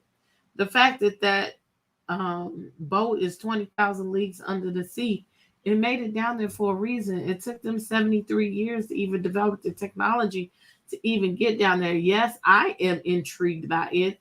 I have forgot that James Cameron came out with a movie to go see it in IMAX, and I never went to go see it. So I may try to see it, and I would love to see those things up close, but I would never get in anything to go down there, seeing and understanding that how deep those waters are. To see and just think about the ghosts and the spirits that related to that boat. Now, those weren't all good people down there. There was some evil people on that boat, some evil racist people. I guess that's why I know black people going over there to see it, you know, because if it was any black people on the boat or any slaves on the bottom, their asses died. They didn't survive, okay, because they locked their asses down there. There's just so many little things to unpack, and people think it's so light, but this is deep. Why is it people going over there every time they go fucking with that boat? Is a problem eventually. Stop fucking with the boat. Stop fucking with the animal. We looked at earlier, the man said there is a bacteria that has developed on that boat to eat the boat away. God don't want y'all over there on it. Okay? He don't want it there. All right? Stop. Go find another place to travel, some other shit to do. Yeah, I mean, yeah, a stable ecosystem. Can you imagine? Those are years and years and years. Years. Okay, let's share this. This is CNN today. Tomorrow, or yesterday for some of y'all. It's about to be tomorrow in a minute. U.S. Navy detected implosion Sunday and relayed information to the Titanic-bound submersible search efforts, officials said. I should just play it. How long is this? The U.S. Navy detected an acoustic signature consistent with the implosion on Sunday in the general area where the Titanic-bound submersible was diving when it lost communication with its mothership, the senior Navy official told CNN on Thursday. The Navy then immediately relayed that information on the on-scene commanders leading the search effort, and it was used to narrow down the area of the search, the official said. But the sound of the implosion was determined to be not definitive, the official said. And the multinational efforts to find the submersible continued as the search and rescue effort. Any chance of saving a life is worth continuing the mission, the official said. The Wall Street Journal was the first to report about the acoustic signature picked up by the Navy. The insight comes the same day the U.S. Coast Guard announced that the submersible suffered a catastrophic implosion, killing all 5 people on board. The tail cone and the other debris from the missing submersible were found by a remotely operated vehicle about 1,600 feet from the bow of the Titanic, which rests about 13,000 feet deep in the North Atlantic Ocean. This is an incredibly unforgiving environment down here on the seafloor, and the debris is consistent with the catastrophic implosion of the vessel. The U.S. Coast Guard Rear Administration, John Mauger, the first Coast Guard District Commander, told reporters in a Thursday news conference. 5 different major pieces of debris from the submersible known as the Titan were found in the area, and each end of the pressure hold was found in a different place, according to Paul Hankins, U.S. Navy Director of Salvage Operation and Ocean Engineering. The families were immediately notified, Margaret said. Minutes before the news conference, Ocean Gate Expeditions, the company that operated the deep-sea submersible, issued a statement grieving the 5 men on board. We now believe that our CEO, Stockton Rush, Shahzada Dawood, and his son, Suleiman Dawood, Hamish Harding, and Paul Henry Nargiolet have sadly been lost, OceanGate said in a statement. These men were true explorers who shared the distinct spirit of adventure and a deep passion for exploring and protecting the world's oceans. Our hearts are within these 5 souls and every member of their families during this tragic time. We grieve the loss of life and joy brought to everyone they knew. So look, they said these 5 men are explorers. Let's just say 4, because it has been proven that and said that Suleiman, the 19-year-old student, did not want to go on this excursion. The aunt gave a quote to Yahoo, other interviewers. She said that he did not want to go on the boat and he was scared out of his fucking mind when it was talked about going. That child had some sense. The reason why he went on that trip was because it was Father's Day. And he chose to spend time with his father. And that was the way he did it. And he honored his father so much that he also died with his father. Now, y'all tell me, how y'all would feel about that. Dying with your parents, just to spend time with them, What child's birthday? So this is also a little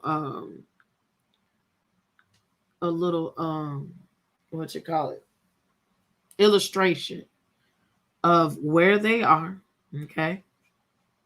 Where they are and how you can gauge how deep they went and, how they just, how deep they went and where they were from the land. His birthday was in 2 days, so he was going to be 20. God, that's messed up. So they're giving reference. First, let's go back. Okay. I'm going to scroll this down just a little bit. And the other interview that I watched, he explained this very, very good. This lane right here at the top, y'all can't see my mouse. That first level is called the sunlit zone. That's all the way down to 660 feet. That is what we go to at the beach. That is what we see on a consistent basis. Like, that's just regular. You know what I'm saying? That's the sunlit zone. That's where, not build a sub. That's where we're at. Okay, that's boat. You know, boat time. All that. Okay.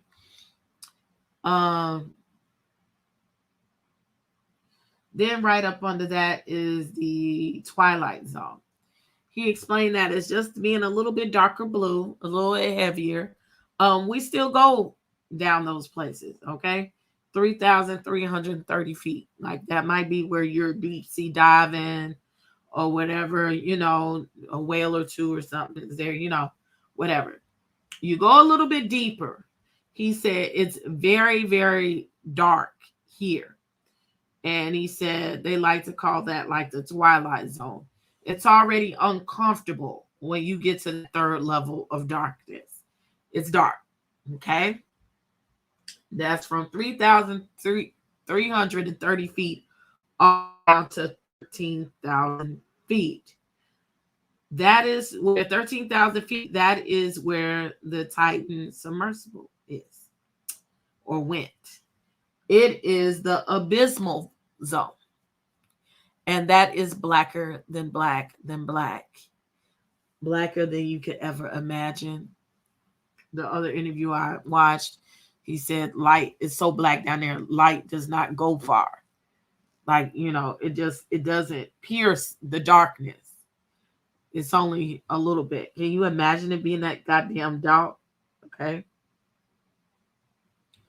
So, the Mariana Trench isn't in there. Excuse me. So, as you can see in the middle, it says the descent to the Titanic wreck site is about 2.5 hours. Again, they're going like 1 mile an hour, and they're dropped from the sunlit zone, and they just have to ride until they get down to the abysmal zone, and you watch it get darker and darker and darker. The Titanic is 12,500 feet below sea level, and the submersible went to 13,123 feet. Yeah, looking real. That's why I call it water hell. Okay, the whole thing of calling it the abyssal zone, like, child, the what? That's water hell. Okay, that's where Ursula live. Okay, they done went past where SpongeBob and them live because they got sunlight over there. Okay, you know, they on the Bikini Bottom. They got on the rock somewhere because they said down there, down to the ocean. They got mountainous plains and shit over there, and they got little cities. In the other video, I'll probably reshare it on my community wall so y'all can watch it. He said there are waterfalls and other worlds and everything under the water, and because they explore. And the guy that passed away, PH, he has helped them find missing planes, all kind of stuff. They said this man was the best. Excuse me, the best of the best. He was with the original, you know, finding of the Titanic. Like, he know what he doing. He could find some things underwater, but I guess he couldn't find his way out this motherfucker. Okay. A fun fact, which isn't fun, that we did not mention earlier, that they did not mention in the promo video, is that these people, when they get into the submersible, to make it airtight and watertight, they bolt you in. And they tighten 16 bolts across the door so that you cannot get in or out unless you unbolt all the bolts on the sub. So if they had a problem in there, you just stuck in that motherfucker. Okay? It just is what it is. I just find this stuff just so fascinating and yet sad at the same time. You know, these people volunteered to go to water hell. Okay.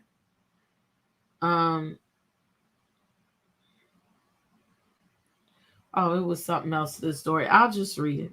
Is this the same thing? The news saga ends that began Sunday when the Titan began to descend to explore the wreckage of the Titanic. The expedition was built as a chance to step outside of everyday life and discover something truly extraordinary. The cost of each participant, $250,000, an archived version of OceanGate's website shows. However, the cramped vessel lost contact with its mothership about 1 hour and 45 minutes into its dive and did not surface as expected, prompting an extensive search and rescue operation in a remote area in 700 miles southeast of Newfoundland. Excuse me. Not Madison, it's Cicero. Isaac Keys is down there. Volcanoes too. The expedition reflects the ongoing fascination with the Titanic more than a century after it hit an iceberg and sank on its maiden voyage, killing more than 1,500 people. The journey was also a part of a growing business of wealthy adventure tourism, along with the space flights of the Blue Origin or the rise of guiding tours of Mount Everest. The focus on the vessel renewed criticisms of OceanGate's approach to safety from employees and other industry leaders. The 23,000-pound deep-sea vessel was made of an experimental combination of carbon fiber, titanium, and relied on decidedly low-tech parts such as a video game controller. And they're saying they could have used better parts, but they just chose not to. Officials will now be tasked with answering more questions, including piecing together what exactly happened and how to best present it from happening again. I don't think you can, okay? These are just different stories that went back to back. As you heard earlier, hey, this excursion is basically like 10 hours. So they fallen for 2 hours just to get to the bottom. And they lost contact with the people 1 hour and 45 minutes into the excursion. That means they didn't even make it to the bottom for them to give them direction on what to do. They lost contact before it happened. And I'm going to skip past some of this stuff. Okay. The last communication between the vessel and its mothership, the Polar Prince, came in at 11:47 a.m. Sunday with no GPS underwater. The submersible was only guided by text messages from the surface ship. A remotely operated vehicle was looking for the submersible on the seafloor. The U.S. Coast Guard's Northeast District tweeted on Thursday morning. An aircraft also scanned the search zone, and a rove from the French vessel was also deployed, and equipment from Magellan. The team mapped the Titanic wreckage site last year, was headed to the site to assist. Earlier this week, there were moments that offered hope to the family and friends of the missing vessel. Banging noises were detected underwater by sonar Tuesday and Wednesday in the massive search area, though their origin was not clear. Those were Spears talking to y'all asses. Get the fuck up out of here. The sounds on Tuesday first came every 30 minutes and were heard again 4 hours later, according to internal U.S. government memo update on the search. When asked about those noises Thursday, Marger said, there doesn't appear to be any connection between the noises and the location on the seafloor. The U.S. Navy also helped analyze the audio signatures of the banging and other acoustic data that were heard throughout the search efforts, the Navy official told CNN. Those were likely some form of natural life or sounds given off by other ships and vessels that were a part of the search effort, the official said. The audio of the implosion picked up by the U.S. Navy came from a network of sensors as a part of an underwater Navy acoustic listening system. the official said. Well, looky here. While we getting our history lesson, we got a little blessing.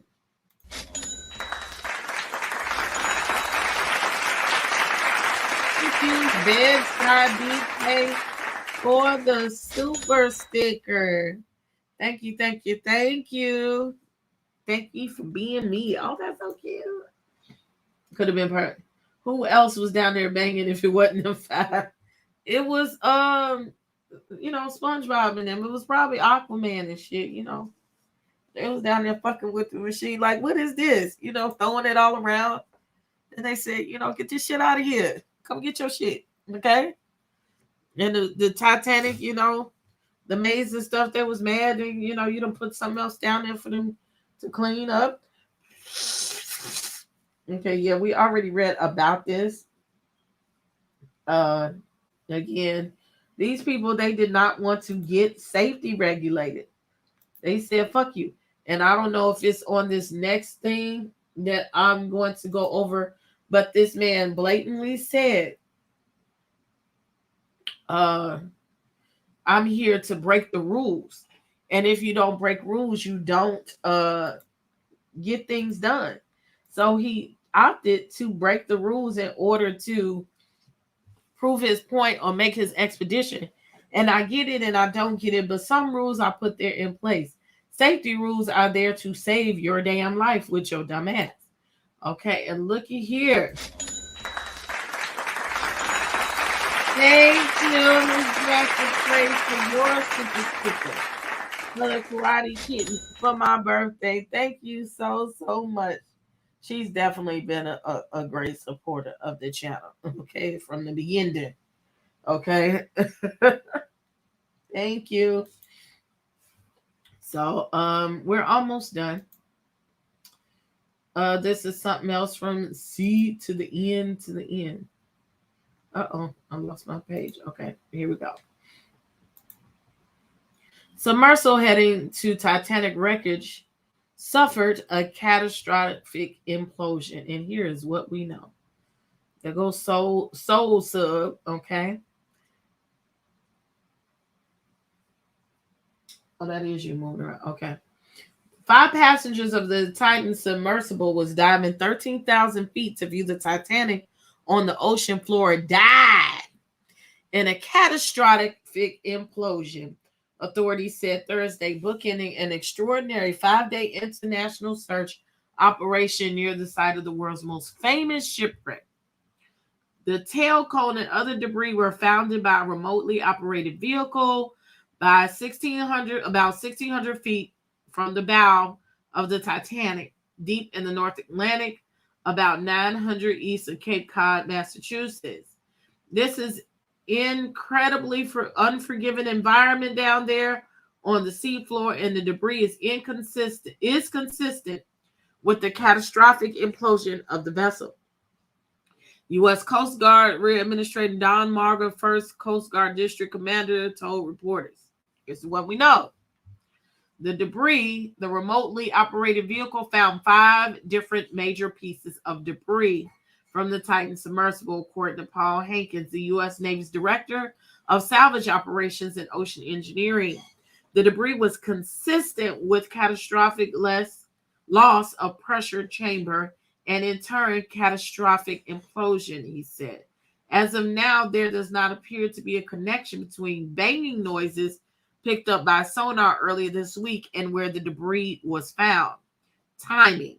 The U.S. Navy detected an acoustic signature consistent with the explosion of Sunday and relayed that information to the commanders leading the search effort, a senior official told CNN. But the sound was determined to be non-definitive, the official said. Margaret, for his part, said rescuers had sonar buoys in the water for at least the last 72 hours and had not detected any catastrophic events. Listening devices set up during the search also did not record any sign of implosion, Margaret added. What comes next? The remotely operated vehicles remain on the scene and continue to gather information, Margaret said.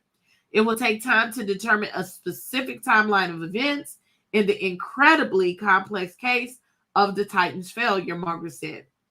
The Coast Guard official said the agency would eventually have more information about what went wrong in its assessment of the emergency response. In the response, Margaret applauded the huge international and interagency search effort. He said teams had the appropriate gear and worked as quickly as possible. The Coast Guard official also thanked experts and agencies for assisting with the search for the Titan submersible. Okay, and this is the little map. Look, you got 3 countries right here trying to get together, get your look. I think they need to charge them billionaires' families for the shit that all them countries had to go through getting out there down to the water to go get their asses, okay? You don't care about this. We know who's on board. Nargolet, a French diver, was an incredible person and highly respected in his field. And his friend Tom Detweiler, a fellow ocean explorer, the president of the Explorers Club, said the group was heartbroken over the tragic loss. 2 passengers, a businessman Harding and Nargolet, were members. It said Ingrove Corporation Limited. I'm sorry if y'all could hear that. Of which Shahzad Dawood was vice chairman. The company grieves the loss of him and his son, and the governments of Pakistan and the United Kingdom also offered condolences. I'm sorry if y'all heard me blow my nose too for that.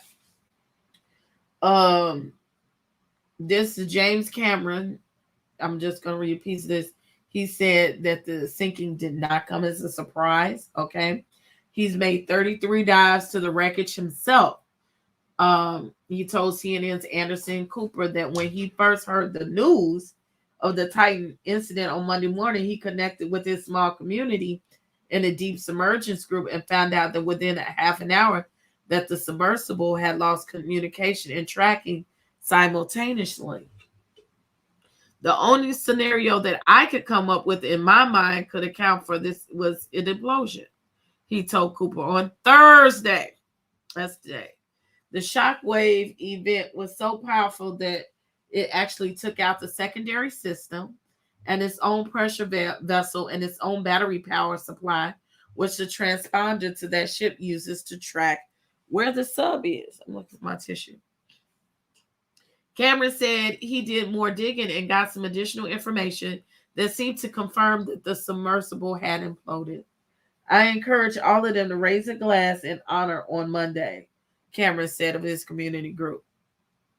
He said false hopes kept getting dangled as search teams looked for the missing passengers over days. I watched over the ensuing days a whole part of everybody running around with their hair on fire search, knowing full well that it was futile, hoping against hope that I was wrong, but knowing in my bones that I wasn't, Cameron told Cooper. So he and like other people knew them people was dead. Okay. Oh, I'm sorry, Black Diamond. I hope that you're okay. You need to not be here, but getting some rest if you just came from the ER. Please go get some rest.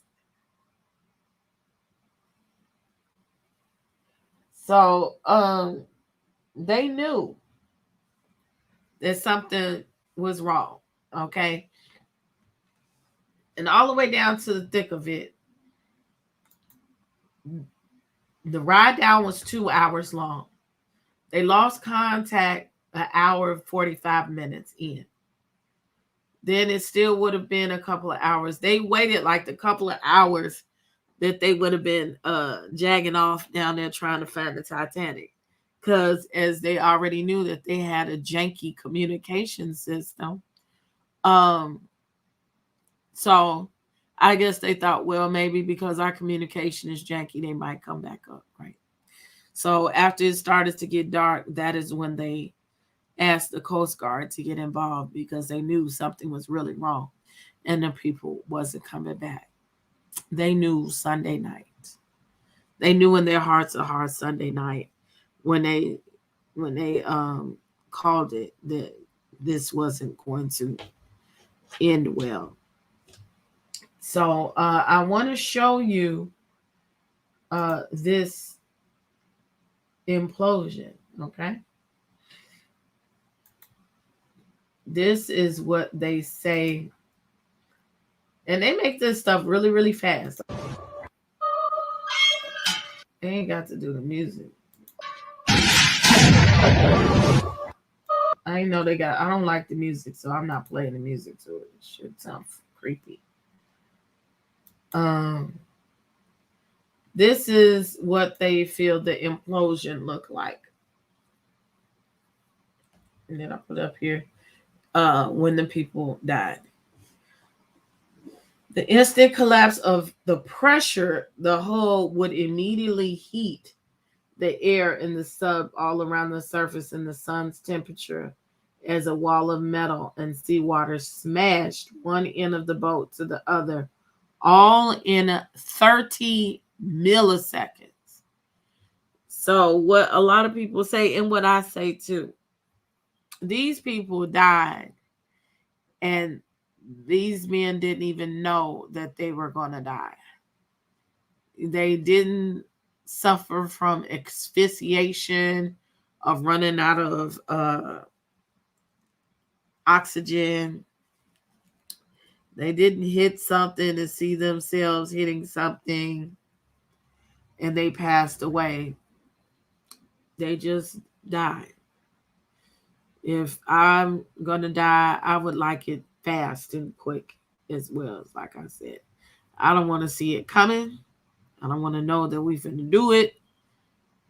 I just want to be over with, and hopefully that I don't go to water hell, and I don't go to hell. I'd rather it be in purgatory at the worst, that I can meet my maker, and, you know, we could talk about the foolishness that I have done in my life, and that I come close enough to him that I can go live with him forever in paradise or whatever, purgatory, whatever. I just don't want to go to the hell, okay? I have my soul tormented for eternity. Hey, PMS. But this is the way they said that it happened, okay? Potentially that it happened, and it happened within 30 milliseconds. So the whole thing was crumbled to bits really, really quick, and the man is gone. It's a magic trick, quick to implode like that. Yeah, it is. And it just like crushed itself, and that was that on that. The funny thing is, all of the people that all of the explorers, they knew that those people didn't make it. And at the end of the day, it didn't have to be like that. I will say, if it wasn't for scientists and people taking risks, we wouldn't have the technology that we have today. The man, he tells me stories of where he worked on cell phone towers. He's told me stories about the wind farms that he built. And if you're driving down south or just anywhere in the country and you see those not wind tunnels, but those windmills, you know, that are larger than life. And he tells me stories about building them. Well, I've seen pictures of him thousands and thousands of feet above the ground on a cell phone tower, building them. A person that is afraid of heights, right? If it wasn't for those people who were brave enough to do it. And he's told me about those waters out there and seeing things and monsters under the sea and all of that. I thank God for people that are interested and have a curiosity in science. But sometimes that there is danger that needs to be met and hit it up with face to face. But I don't think that some things when you just flat out know that you might die, that it might be worth the risk. You already know that there was great risk. And with that, you still decide to charge $1 million a ride and plus whatever the people are funding you. And you still to choose subpart parts. You've got all this cutting edge technology and use a $30 controller to control $1 million vessel. Like, make it make sense. Okay. We are messing with our ecosystem. We're just messing with our air and our water. And that is why we have El Nino and global warming. We have created irreversible things to our earth just because we just want to fuck with it.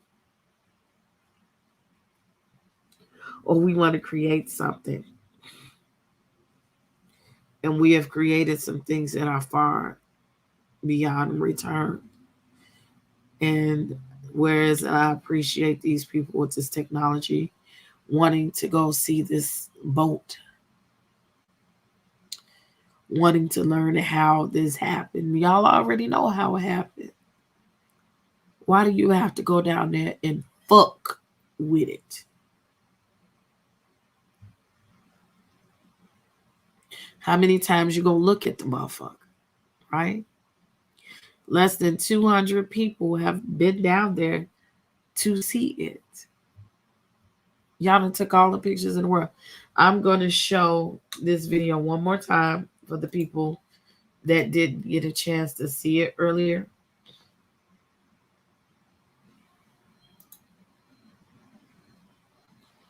Which one is it?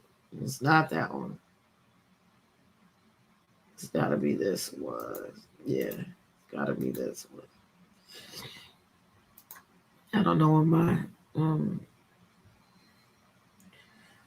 sinuses is bothering me all of a sudden.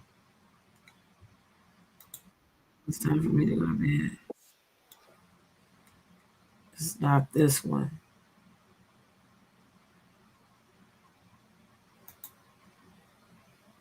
Where y'all can see this fucker getting in it, and this shit is tiny as hell. And they over here talking about moving around in the motherfucker.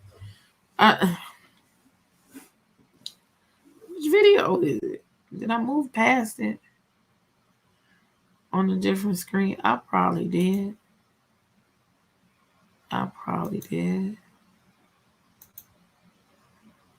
Yep, I did. Share this tab instead. Boom, and here we go.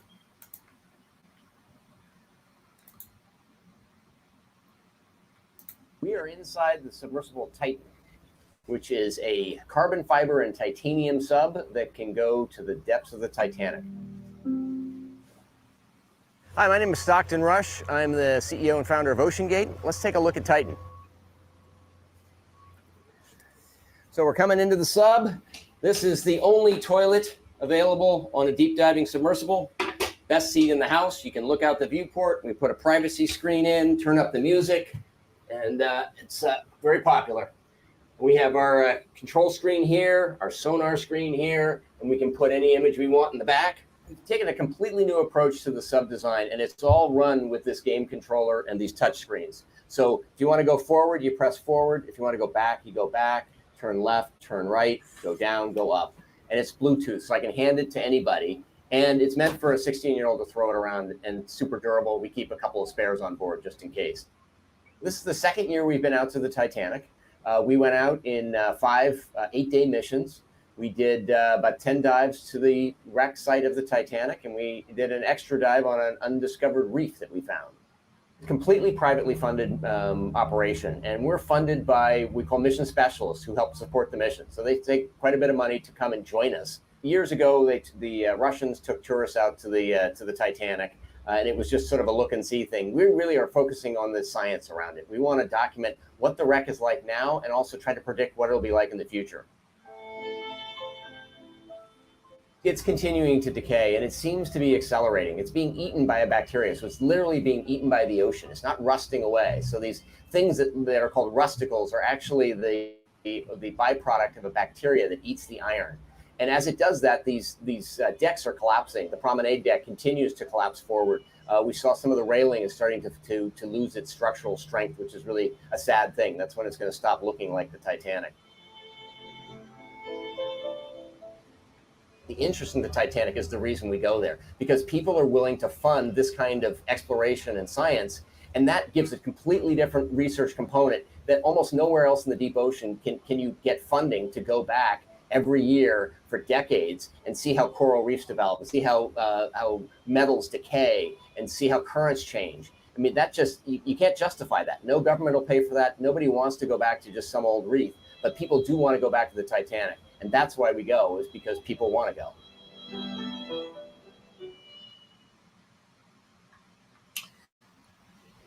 And people pay you $1 million to go. Like, okay, sir. He makes it sound so exciting. The promos make it seem so exciting. But look how small that area is. And you have 5 people in there. And then when you get to the place, y'all got to take turns going to the front of the bubble in order to look and take your pictures. Like, child.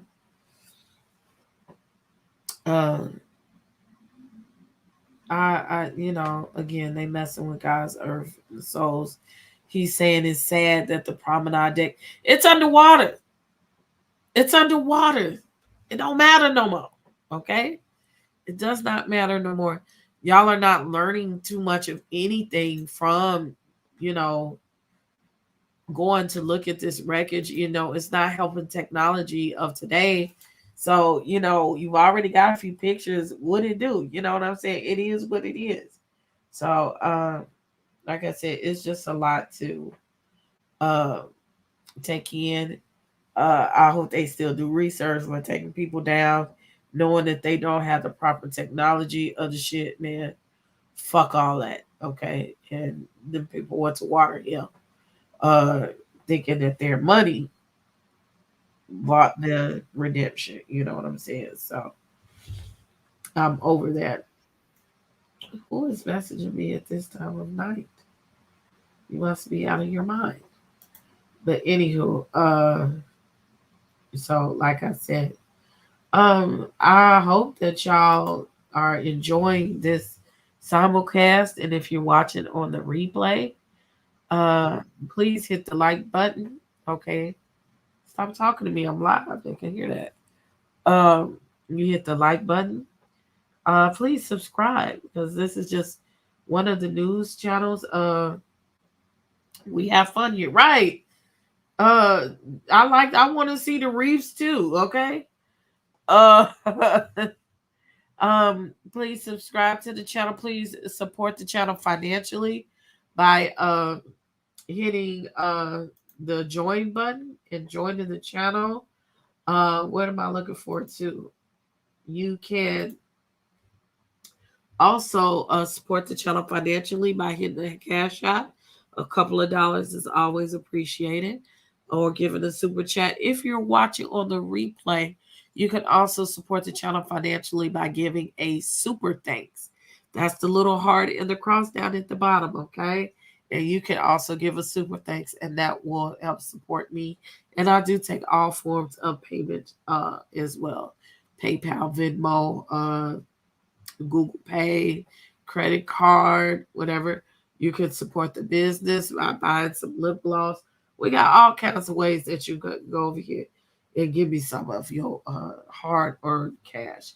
But if you just want to do it for free, just hit the like button. I appreciate that too. Share it with your friends. Tell your people to subscribe and come over here and see what we're doing, and down to the House of the Princess. So with that being said, I want to thank everybody who has come. Everybody who... You're supposed to be in the bed, ma'am. Okay?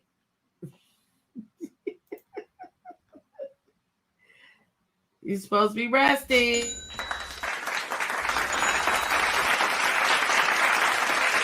Thank you, Black Diamond, for the cash app. Thank you very much. I'm sitting up here, my nose is starting to bleed lightly. I don't know if my allergies been doing something all day. I'm sure y'all have heard me as I've been talking. I've been getting a little stuffed up. So I'm going to go probably in the other room and just go see about myself real quick or clean up my sinuses. And watch the Plainest Jane. I'm sure she's still live. She's got a members only live going on. So if you are a member, go support her. If you're not, just go support her and see what she's been putting up lately. Besides that, my content creators in the building. First it was Saki, then it was Ray Ray, then it was Barb, and then it was my honey Drea, Louisiana style. Go, she been putting up more content lately than she used to. So Debonair, my boo, Miss Jacket Trades will be coming up soon.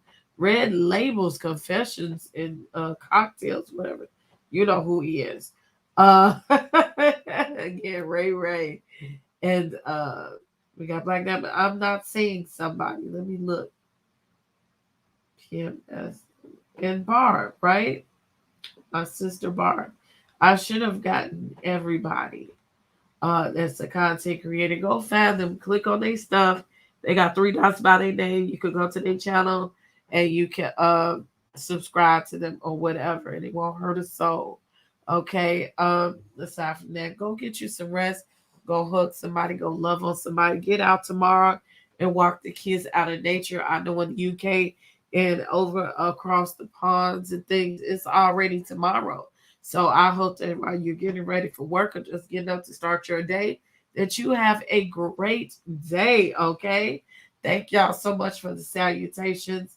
If nobody has told you that they love you, just know that I love you, and you have a great evening. You have been watching the House of Princess.